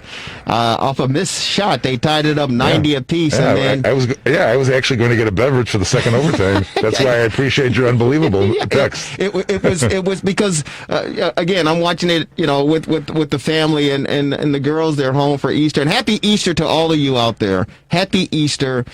For those of you who celebrate Passover, happy Passover if we missed you. But I hope everyone had an enjoyable weekend. I hope everyone had an enjoyable Easter Sunday, and they're continuing to enjoy the Easter Sunday and looking forward to this upcoming week because the temperature here in the Chicagoland area is supposed to be phenomenal. This was a picture-perfect day, Sunday, Easter Sunday, here in the greatest city in the world. That, of course, Chicago, Illinois. Beautiful, beautiful sunshine, blue skies, pleasant breeze. We had our passed over from church for Sunday brunch at the house today, and the Lisa and the girls, they did an outstanding job putting together a great spread. And of course, you know that we're a vegan / vegetarian family, so I'm good with it. I've adjusted. I've been doing it for over a year now, so I'm good, and I've adjusted. And Father Masan, he came over and he had an enjoyable time. So it was just a great Easter Sunday, and the Lord is risen. The Lord is risen, Marver. Yeah. And happy Easter to everybody. And the Passover ends at sundown, so happy Passover as well. I didn't realize this too when I talk about Gonzaga. I thought they play in the kind of a mid-major conference, but their non-conference schedule was pretty potent. They were supposed to actually play Baylor on December 5th, but they beat Kansas and Auburn, West Virginia, Iowa, and Virginia. So I mean, they didn't play a cupcake non-conference schedule at all. Not at all. But normally when you look at their conference, Pacific and Pepperdine and BYU and San Francisco, it's mid-major, so it's hard to really judge them. But they did a strong non-conference schedule. Like I said, they were actually supposed to play Baylor on December 5th, but that got canceled. Right. Baylor, of course, and it's been tough and challenging for all the programs across the country, and congratulations to all the schools, and thank you. We really have to say thank you because, and again, that shot was incredible, and it's unfortunate no one lost that game. It just so happened that Gonzaga won the game, but that's what we needed as a society. March Madness, and for many is March Sadness, but the fact that we have sports that we can watch, that we can listen to. Of course, the Rewind Sports 60 on WCPT 820 AM here in Chicago. But thank you to all of the people, the athletes who made the sacrifices, who went above and beyond to put together a product that was safe, with some, instances of, people contracting, the virus or whatever the case may be. But the fact that they were able to get through the season, get through the conference tournament, and of course the major tournament, and I'm surprised, honestly, that we were able to get to the national championship game played at Monday night in Indianapolis because, as you well know, when it first started, there were 6 officials who were sent home because of contact tracing. And don't forget, Virginia Commonwealth was the one casualty of COVID in the tournament. Exactly. And as it was, I mean, Baylor had 2 pauses. They played one game in a 3-week period in February, and they played one game in a 2-week period in December. Yeah. So it's. But that's the thing with Gonzaga. They had to scramble to get some games together. Hence, you talked about Iowa and Kansas having to play them in neutral spots or whatever because of what this pandemic. And they were able to keep things rolling and moving and not miss a beat. And again, they find themselves the number 1 ranked team in the country, ready to play for the national championship. And we can certainly expect it to be an outstanding basketball game, I believe, based on the fact that we watched an incredible, and you talk about one shining moment. One shining moment, that was a one shining moment for sure. Yeah, absolutely. It will be repeated much like the Leitner shot for years to come. They kept talking about it 28, 29 years after the Leitner shot because Hill being on the telecast was the one that delivered the pass. So, exactly. So you'll see this and the replays obviously for years to come as well. Is that the most incredible shot that you've seen in NCAA tournament history? I mean, it was like, absolutely. I mean, the fact that you shoot from that far, usually if you hit the backboard, it's not going to go in because it's from so far away. You're going to get more of a. Right. I was just surprised that it just kissed up the glass and went right in. It was almost as if it was magnetized. It was just. I mean, Suggs had perfect form, and I thought that possibly UCLA they didn't want to foul, of course. They certainly didn't want to do that, and they just figured, hey, if this guy takes the shot up, the what's the defender odds? actually put his hand up. Yeah, he did. There was some defense, on that shot, but right, exactly. Yeah. But I'm thinking if he takes a step, the defender takes a step up, and forces Suggs to go left or right. That's going to be enough time to cost him before he can get the shot off. Right. But regardless of it was fate. It was certainly fate. It was an incredible shot, and his teammates. I mean, it was. Can you imagine if that place? Lucas Oil Arena in Indianapolis it was packed. Right. Oh my God! Not to compare him to the great one, but it was Jordan-esque with him standing on the table. Remember how Michael did that? Exactly. Yeah, when at the United Center when he won the championship. Yeah, but here's the deal. You think that's the biggest shot ever in NCAA history? Well, I mean, it's certainly going to be in terms of in a semifinal because the Leitner was in a regional final, so this is probably even a bigger deal than that was. So the 2 of them come to mind. Tyus Edney, and then with UCLA, right? And then Drew. Yeah, from Valpo. Bryce Drew. Yeah. That was an incredible shot for sure. And it was earlier in the tournament, so that's why. That's exactly a little right. bit more gravitas. And Danny Ainge, remember Danny Ainge? He took a length of the court and scored. Brigham Young, and that was against DePaul, right? Was that DePaul? I don't think so. Brigham Young, though. I don't think DePaul played Brigham Young in the tournament, but I could be wrong. Who did he take it coast to coast against? It wasn't. Look that up. Was that against DePaul? For some reason, it sticks in my mind. But those are two plays that came to mind. But that play, that was an unbelievable shot. It was a great game, and congratulations again to both programs for playing outstanding, entertaining basketball for 40+ minutes. And of course, the Gonzaga advances to the championship game to take on Baylor and. Notre Dame, 1981. Was it Notre Dame? Yeah. It was okay. It was Notre Dame. Yeah. I don't know why. Because DePaul. Okay. What year was it? 81. Yeah, 81. So DePaul. Yeah. Yeah, DePaul. They were still in their good period. Yeah, they were still in there. Yeah, they were still in there. It was 48 all, and then And he took it coast to coast. Yeah, and he laid. That was an incredible. Because you can't. The rule of thumb is to stop the ball. Stop the ball. That's all you do. Stop the ball. And that was in the Sweet 16. Yeah, and Tyus Edney, he was with UCLA. Who was that? Who was he against? But he drove it the length of the floor. He went the length of the floor. Those are some incredible. And of course, the long distance shots really seem to be the ones that you see the replays on. Yeah. Okay. Well, you know what? It's just great, and again, we commend the NCAA for all the mistakes that they make and all the shenanigans that goes on with the NCAA. They got this one right as far as putting everything, the protocol, selecting Indiana as the place, destination for everyone to, locate to play. Yeah, I'm sure they'll still move all around the country, but it might give you pause to think about maybe this should be a model for the future. It works so well. Well, I don't know about that. Because first and foremost, you want to get fans interacted, that's for sure, and hopefully we get to that point. And secondly, you want it to be across the country to get everyone. And money is a big. I'm tearing up the place. Money is. I dropped my bottle here. Oh my God! But money is a factor as well. So there's money to be generated, through this tournament. And again, for the simple fact that we've never seen this before, and we missed the tournament last year. It was a breath of fresh air.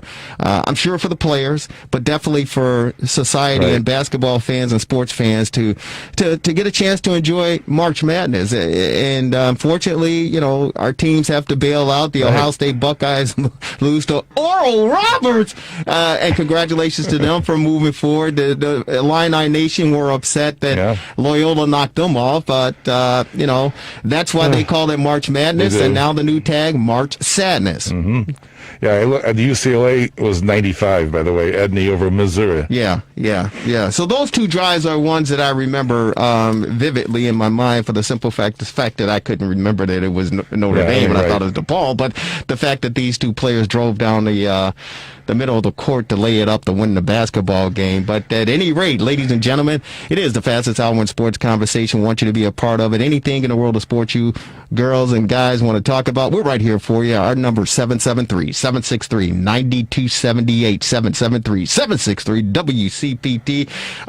We're going to be switching gears shortly. We got a guest coming on. This guy is certainly a friend of the program, and I've known him for quite some time. And I don't know if you heard, but of course, congratulations to the Chicago Cubs on their 4-3 victory over the Pittsburgh Pirates this afternoon over at the Friendly Confines. They take 2 of 3 out of the series against the visiting Pittsburgh Pirates to open up the 2021 campaign. But the vendors, they have vendors over at Wrigley, but they're not going to have any vendors over at Guarantee Rate Field when the White Sox open up on Thursday of this later in this week.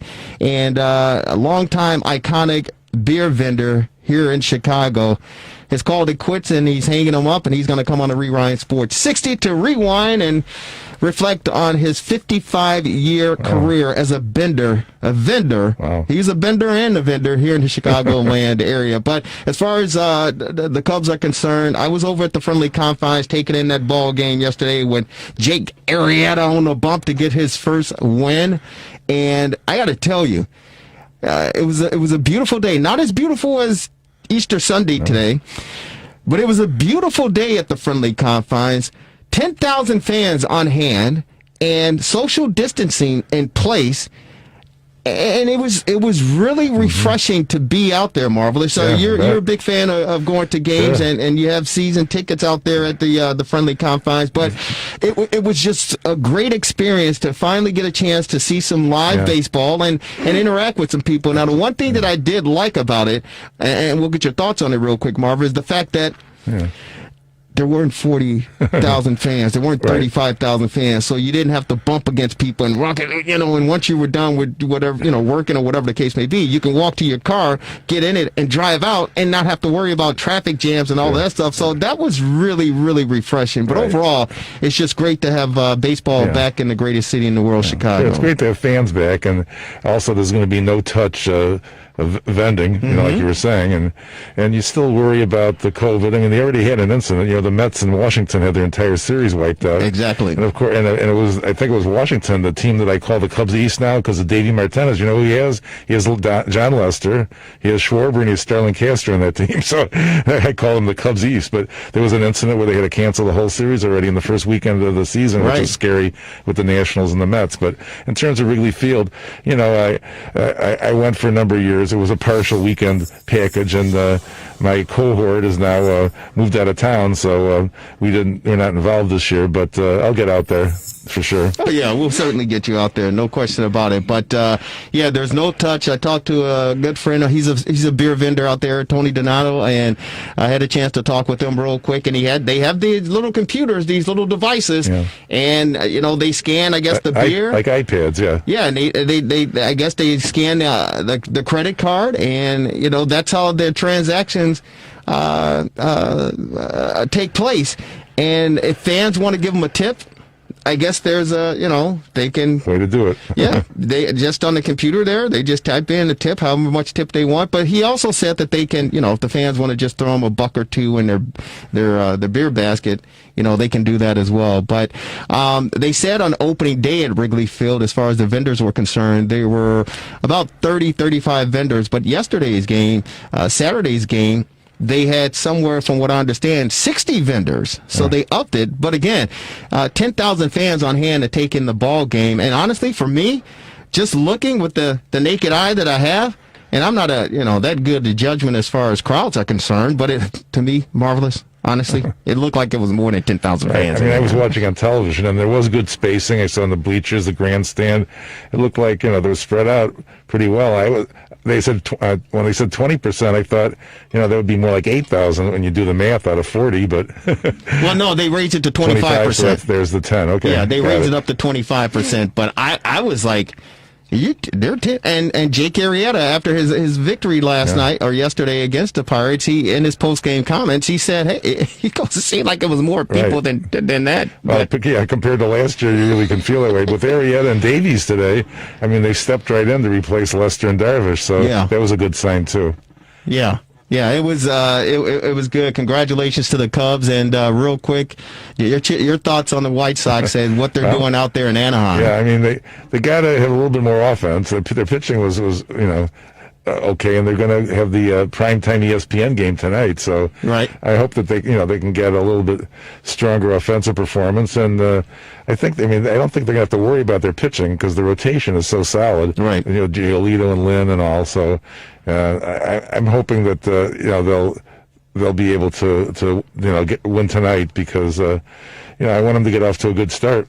Well, I think Sox fans want them to get off to a good start as well. And when they lost the opener, I think a lot of Sox fans were kind of beside themselves and like, oh my God, how did we lose a game? This is, the Bronx Bombers, so to speak, right? The 27 Yankees. How could they lose? And in the post game, Chuck Garfien and Ozzie Guillen on NBC Sports Chicago, they say, Hey, take it easy. Slow down. It's only one game. It's over. Don't worry about it. We got a lot of baseball to go. And then they came back into game 2, and they just opened up a can of... Yeah, they won. They got 12 runs at a 12-8 game on Friday, and then they lost those close games 4-3 on Thursday and 5-3 yesterday. Yeah, yesterday was a disappointing, and the bad thing about it is the fact that it's on the West Coast, so it's a late game, and you're staying up till midnight to watch all this stuff unfold, and then to see them, make bonehead mistakes out in the field.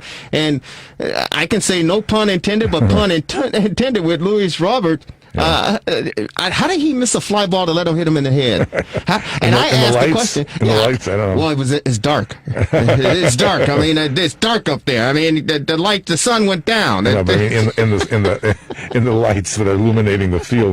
But I did that once. I was playing softball over in Evanston at Robert Crown with my good friend Mark Carmen years ago, and this is when the old body was starting to break down, Marvelous, and I was playing 12-inch softball with the mitt and everything. The ball was hit. I was in right field. The ball was hit. Fly ball. I'm chasing underneath it. I pull the hamstring while I'm running after it.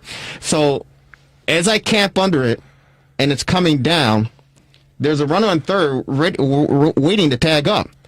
So I extend I'm left-handed, so I extend my right arm with the glove, anticipating to catch this ball, and ready to pull it in, get it in my left hand, and whip it home I was all banged up. My rotator cuff was marvelous. I pulled my arm down before the ball got there, hit me in the head, boom! Wow. Yeah, wow is right. Everybody's watching me. I run over to try to pick up the ball. I try to throw it. My left arm, rotator cuff, it's called a flap tear is what I got. That's what my doctor said. I tried to throw it in. It felt like my arm was ripped off, and I couldn't throw the ball in. It had to come out. But I got hit in the head with the ball because I pulled my glove away too soon. So I understand with Robert what happened with him. Yeah, but I don't make millions of dollars. I don't play in the major league, so it wasn't. My ego was damaged, but that's about it. Yeah. Well, I mean, like I say, I mean, Keuchel had a bad outing, but Lynn was okay, and Giolito. So their starting rotation is pretty good, and I think that if they got to get Tim Anderson can really get him going. As a leadoff man. Last year he did that, and with Louis Robert and you got Abreu, Adam Eaton's going to be playing a lot more, of course, because of the injuries. But the lineup is, like you say, a quasi-murderer's row. And, it's crazy because Eloy is out. Yep.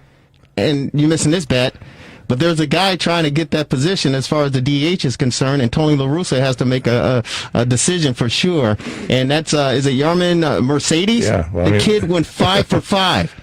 He went 5 for 5, and then the next day, yesterday, he came back and get 3 more hits. Yeah, it's the best start.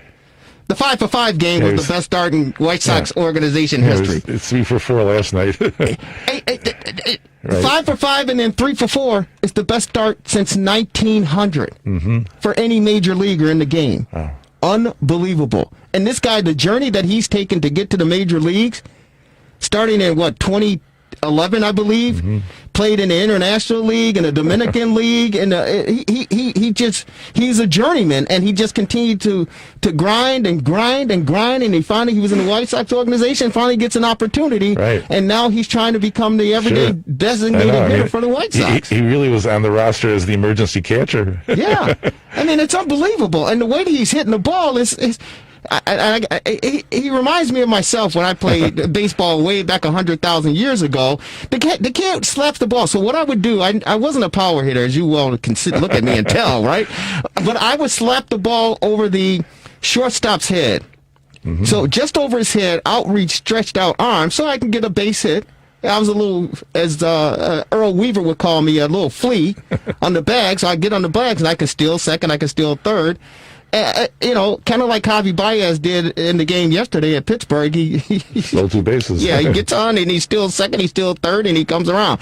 So I was that type of player. But the way that Mercedes is hitting the ball, he's slapping it in the gap and just over the head of the shortstop or the second baseman in the gap to get on board, and he's playing just sound fundamental baseball, and I hope that it continues for sure, because the man he certainly deserves the opportunity. Definitely. I mean, he's already earned it just from what's happened so far. Well, wait a minute. Tuffy Rhodes, you remember when he started off, he 3 home runs against Dwight Gooden in an opener, and we see what happened there. So let's not get too ahead of ourselves. Right. But I mean, we're going to see Dylan Cease will be on the bump tonight. So, and then against Ohtani, who's the fellow from the Angels who is also. Plays the field as well as pitching. It's amazing. Yeah, he's a pitcher and he's a fielder also, and it's surprising and kind of amazing that you don't have more players who, because when you grow up, that's what you do. I mean, you play all positions, you even pitch and all of that good stuff. But this guy has continued to do it all the way up to the majors, and he's an exceptional talent. Well, now with the DH, of course, the pitchers growing up don't need to know how to hit. Right, and that's exactly right. Ladies and gentlemen, it's the fastest hour in sports conversation. He's Dan Marver. I'm Jerry Riles. This is the Rewind Sports 60 on WCPT 820 AM here in Chicago in the great neighborhood of Jefferson Park. And ladies and gentlemen, we're talking baseball, no question about it. And we talked about the field of play, the players involved in the game, and what they've been able to do thus far. The White Sox are looking to try to get back on the 500 and the winning ways in Los Angeles against the Anaheim Angels, and of course the Cubs with their 4-3 victory this afternoon over at the friendly confines on the north side. This man has taken in, I can't even imagine how many games this man on our TRS60 hotline, our next guest, has taken in, but I can tell you this for sure, almost for sure, this gentleman has been serving you, Chicago, sports fans, It doesn't matter if it's the Cubs, doesn't matter if it's the Sox, doesn't matter if it's the Hawks, doesn't matter if the Bulls, doesn't matter if the Bears, doesn't matter if the Sting, doesn't matter what. This man, I guarantee you, has served you, if you've had one ice-cold beer, whether it's Falstaff or Budweiser or whatever the case may be, I'm almost 100% sure this gentleman has served you a beer because he's been doing it for 55 years in the greatest city, Chicago, and he's finally... It's only one thing that can cause him to hang him up and say, that's it. And it was the pandemic, ladies and gentlemen. He's on our TR60 hotline. He's Lloyd Rutke. Right, Lloyd, how are you, man? Thank you for coming on the Rewind Sports 60. And you've announced that you, after 55 years of service, you're finally hanging him up as far as vending is concerned. And that's all she wrote. How are you, my good friend? And welcome to the Rewind. Well, I'm glad to be here, and this is my farewell address to the vending empire. My vending, I'm stepping down from my position as a person who probably has sold more beer in the seats than any person in the history of the world, including in maybe somebody in New York could have sold as much. I mean, I know some other guys have worked longer, but they've had stands. I've always, except for 1 year in 1982 did I work, I have a stand in the bleachers where I could still see the game with my good friend Arnold Lipsky. And other than that, every year, my entire career has been working the seats where I could see the game, and I did watch the game because that's why I did it for 55 years. Yeah. And it would have been a 56 that I could have tied DiMaggio last year. But nobody came to the games. Something happened, so they didn't need me. And they played a few games. But anyway, that was all she wrote. I started when I was 17, and so it was time to, I just turned 73 a few weeks ago, and this was about it. This year didn't look too good either. I mean, from what was going on last year around March, April, May. I mean, because when the season, when the season was supposed to have started, they thought, well, maybe May 1st we'll get going. And then that got worse. And then there's maybe June, and then it looked like they probably wouldn't even play. And I kind of think maybe they shouldn't have, because I didn't like a season with all these silly rules of 7-inning doubleheaders and man on second leading off a inning. And the worst thing was all these that they increased the playoff roster from, what was it, 7 teams could make the playoffs to 14 teams in each league. Right. So that was what really turned me off. But they played, and I really didn't watch much during the whole season, and then I kind of vowed never to.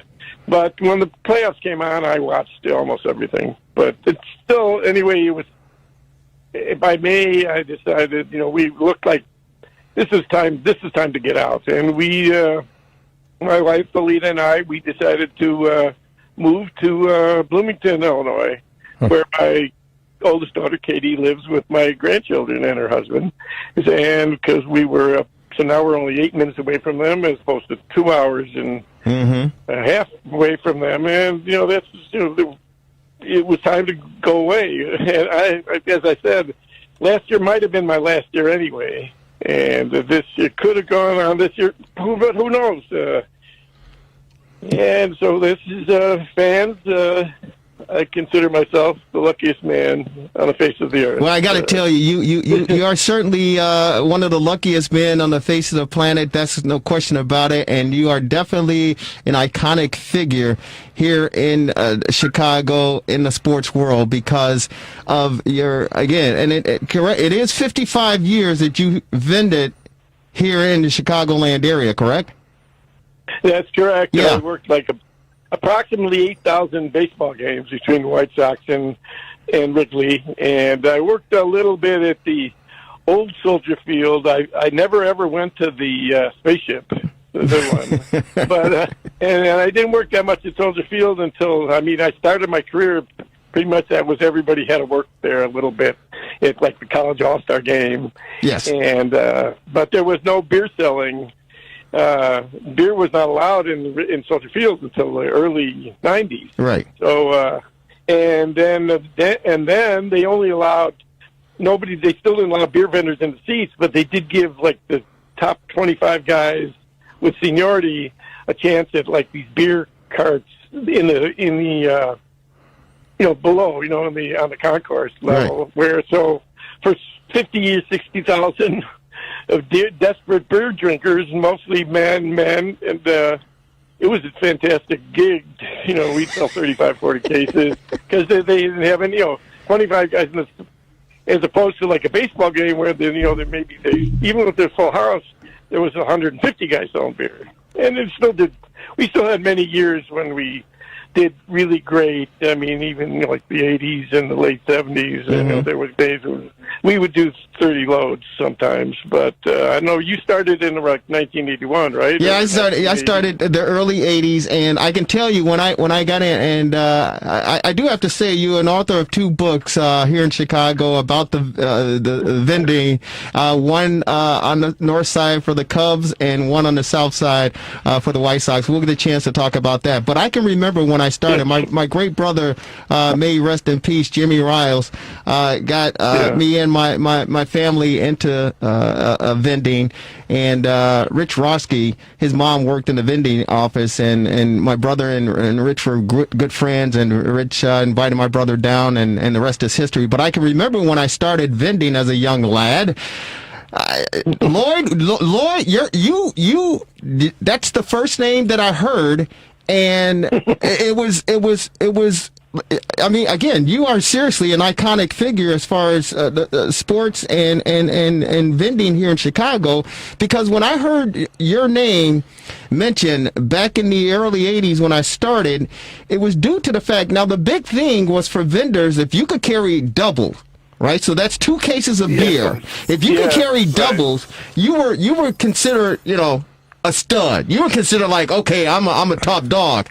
Lloyd, tell people, because I heard this guy doubles, nothing to him regarding doubles.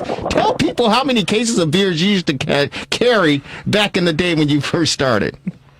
Well, if it was going really good, I would take triple loads. Triple? Of course, the beer, triple loads, it was just 12, they were 12-ounce cans, but we had to take the cups, and I had to pour them, and it was pretty bulky, and I'm not that big a guy, but only like 5'6", 5'7", and 170 pounds, and whatever. But it was, if you were in shape, and I happily, luckily, I was in very good shape, and my body never had the usual back aches and leg pulls and knee injuries that pretty much 75% of everybody else who worked maybe anywhere close to that I did has had that. And so although I had daily aches and pains, but it never got me out of the lineup.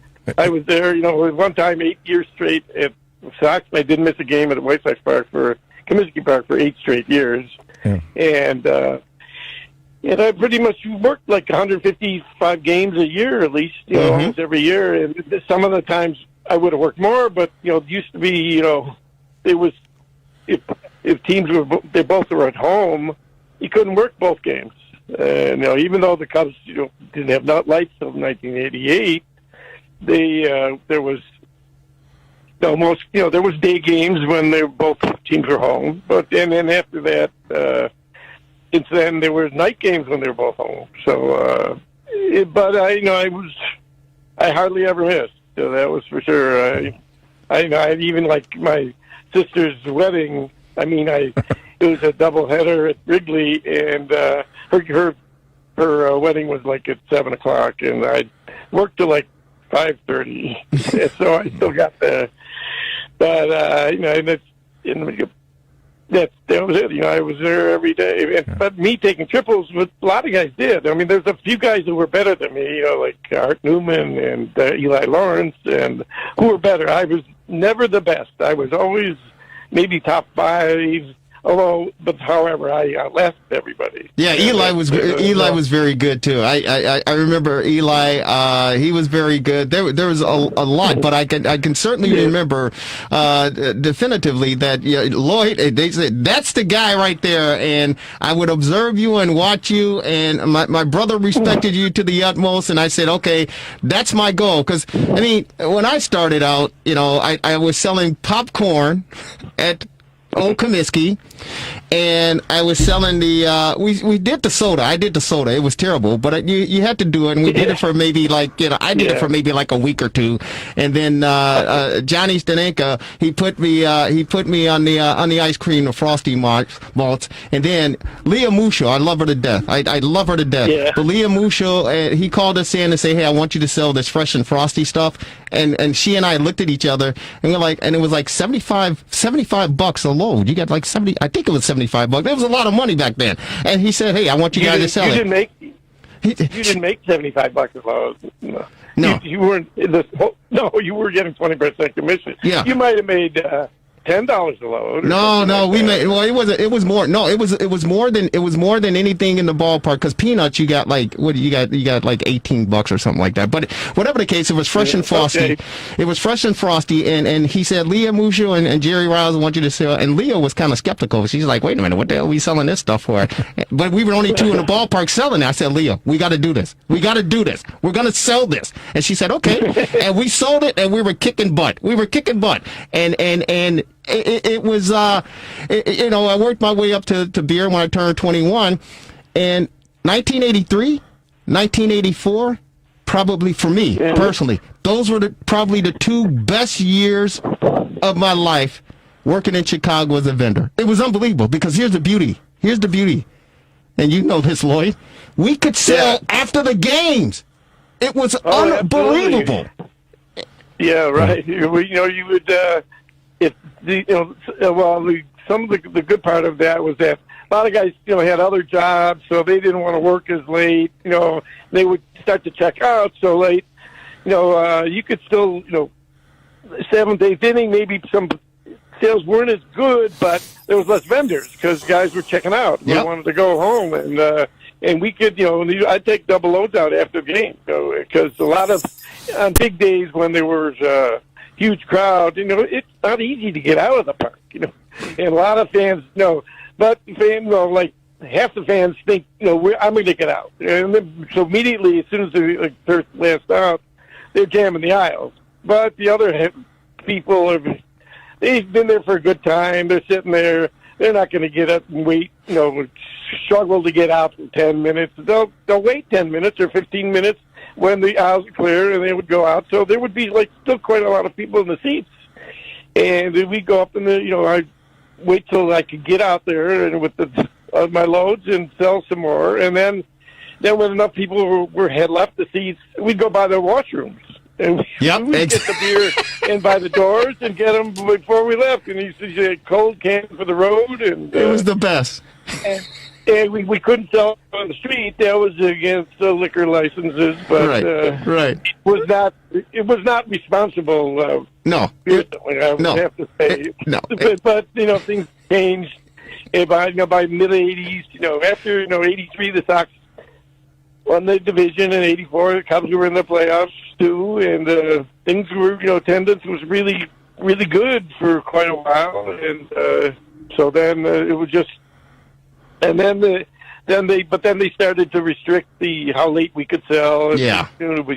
You could still sell to the end of the game, but you couldn't get any more. Right. After the seventh inning or eighth inning, so you had to load up in the eighth inning to make sure you could last that long if you wanted to. Yeah. And then after that, you had to stop at the end of the eighth inning, so things like that. But other than that, and of course, as years went by, the sales have kind of trimmed down. I mean, when I used to, in 1981, I averaged 27 cases. Oh my God! 27 cases! Stupendous.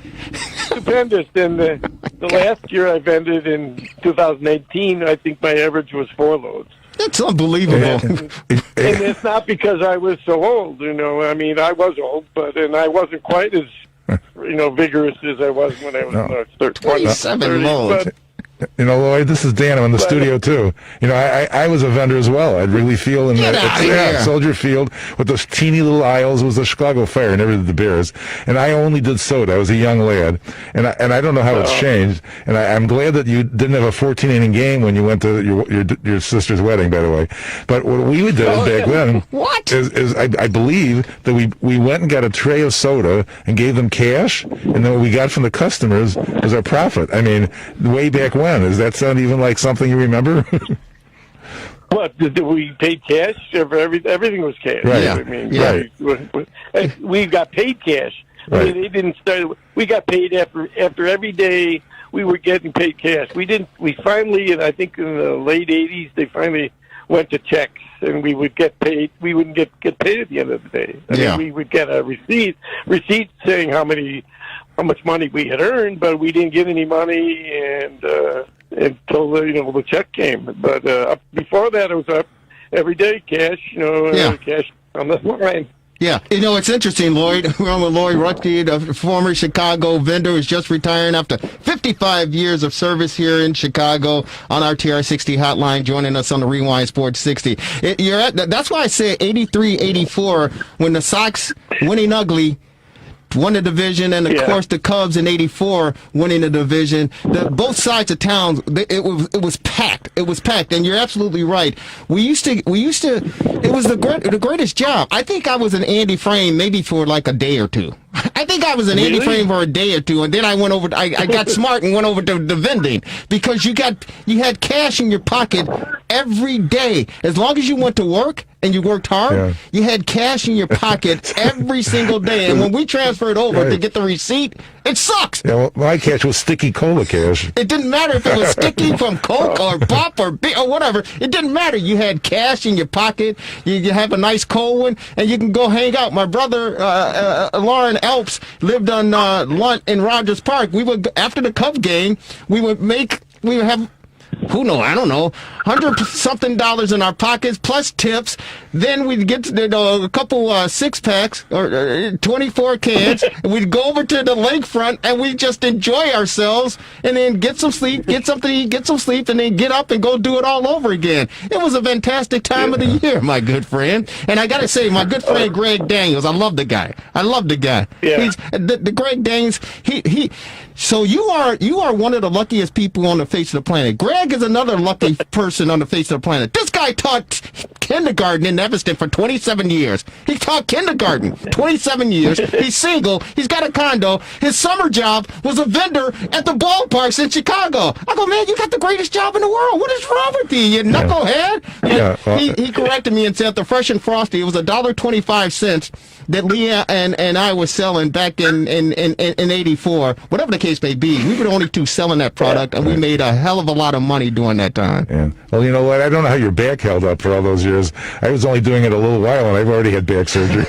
Yeah, tell us real quick before we let you go, Lloyd, because we're short on time. Tell us how you were able to manage your health and physically getting through it, and close us out with the 2 books that you've put together. Yeah. Okay, well, I just basically, I got in shape. I started when I was 17. It was very strenuous at first. After the first day, the first few days, I had to sit down like after every load because it was, the normal person's not used to selling, walking up and down stairs for a couple, 3 hours. And besides, when I started vending, I was only, as I said, 17. I was only like 5'2". 5'4" or something, and maybe at the most, 5'2". I kept going until I was 21. So as I grew older, my body grew into it, and I started, working. I could, walk 3 or 4 hours, 5 hours, 6 hours, never stop. Although when you're vending, you stop for a sale, so it's not like continuously running, 100-yard dash, like that. But still, puffing and puffing, and never not got hungry, and you trained yourself never to have to even go to the bathroom. So, because time was money. Right. But then when I started, I was in college. I started taking pictures because I thought I was only going to work 5 years, maybe 10 years, and I want to take pictures to have memories of everybody that worked there, and and I kept taking pictures every year of people, and a lot of people thought it was nuts because I'm taking pictures of, I took pictures of my friends. That was understandable, but taking pictures of all the other workers who I didn't even know, I said I just wanted their faces and memories, and I took their names down, wrote the history down, the dates when I took the pictures, and in 2015, my friend Joel Levin decided that he thought he could get a book done, and he was thinking of one himself, but I had all the pictures. Now, Joel Levin had only worked from 62 to 77, so he had really not as much knowledge about vending as I did, and I kept diaries ever since 1967, and I cared much more about baseball. I loved it. That's why I did it, as I said, so long. And when Rick Allen was playing, I would stop vending to watch him bat. Yeah, my brother loved him. I wouldn't. So real quick, Lloyd, I had to cut you short. If people can find these books, where can they find it to get a copy of it? Yeah, well, White Sox Park's Amazing Vendors and Wrigley Field's Amazing Vendors. I think Barnes & Noble's was selling them a lot of places, but it's on Amazon. In Evanston, yeah. Yes. And the names of the books? White Sox Park's Amazing Vendors and Wrigley Field's Amazing Vendors. And you're an amazing vendor, my good friend. It's short on time. It's the fastest hour in sports in Chicago. Lloyd, thank you so very much for taking time out on this Easter Sunday to share some memories with us. God bless you. Enjoy your retirement, my good friend. And we certainly, hopefully, get an opportunity to talk with you down the road again. Okay? Okay, Jerry, I'm here. I'm retired, and I'm just watching baseball. Thank you, sir. I'll be there. We'll talk to you. Lloyd Rutsky on our TRS60 hotline. Real quick, Marvelous, before we go, 5 seconds. 5 seconds. I mean, it looks like an interesting book. I may get it myself. I think you can get it through Amazon, so I'm going to do it. Thanks to the Marvelous One. Thanks to our producer, Devin Tingle. It's been another edition of the Rewind Sports 60. Happy Easter, all of you guys. Take care. We'll talk to you next week.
We had the great mayor, Lori Lightfoot, on with us, and we talked a little bit about the Bears and Coach Nagy.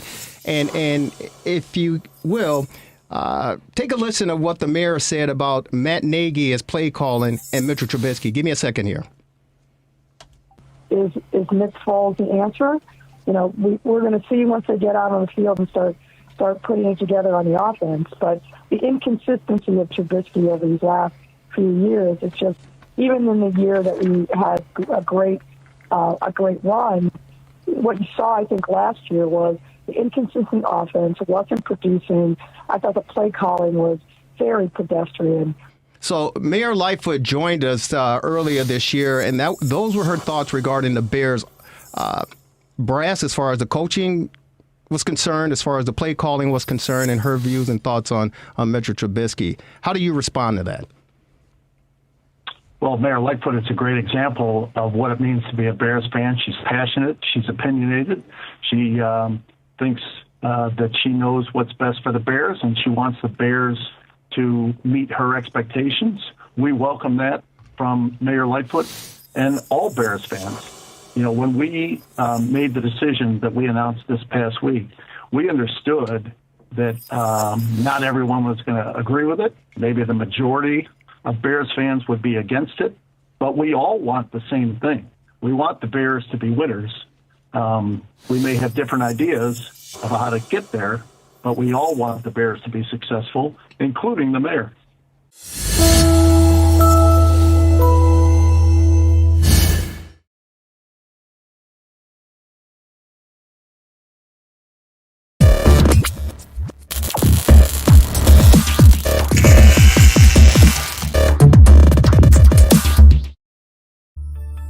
Relax.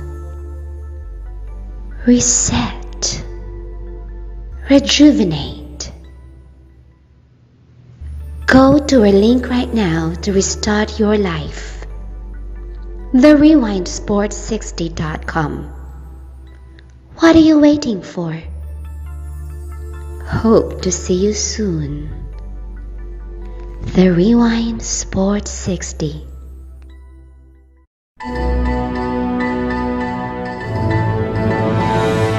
What's up, Lauren? How are you?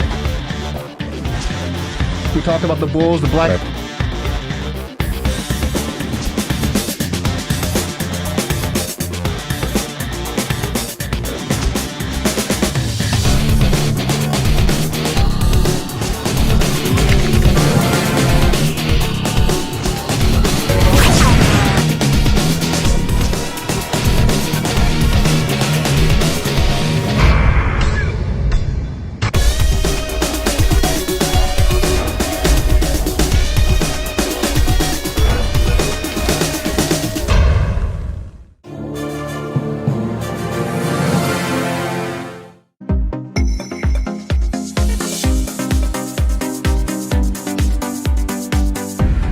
TheRewindSports60.com.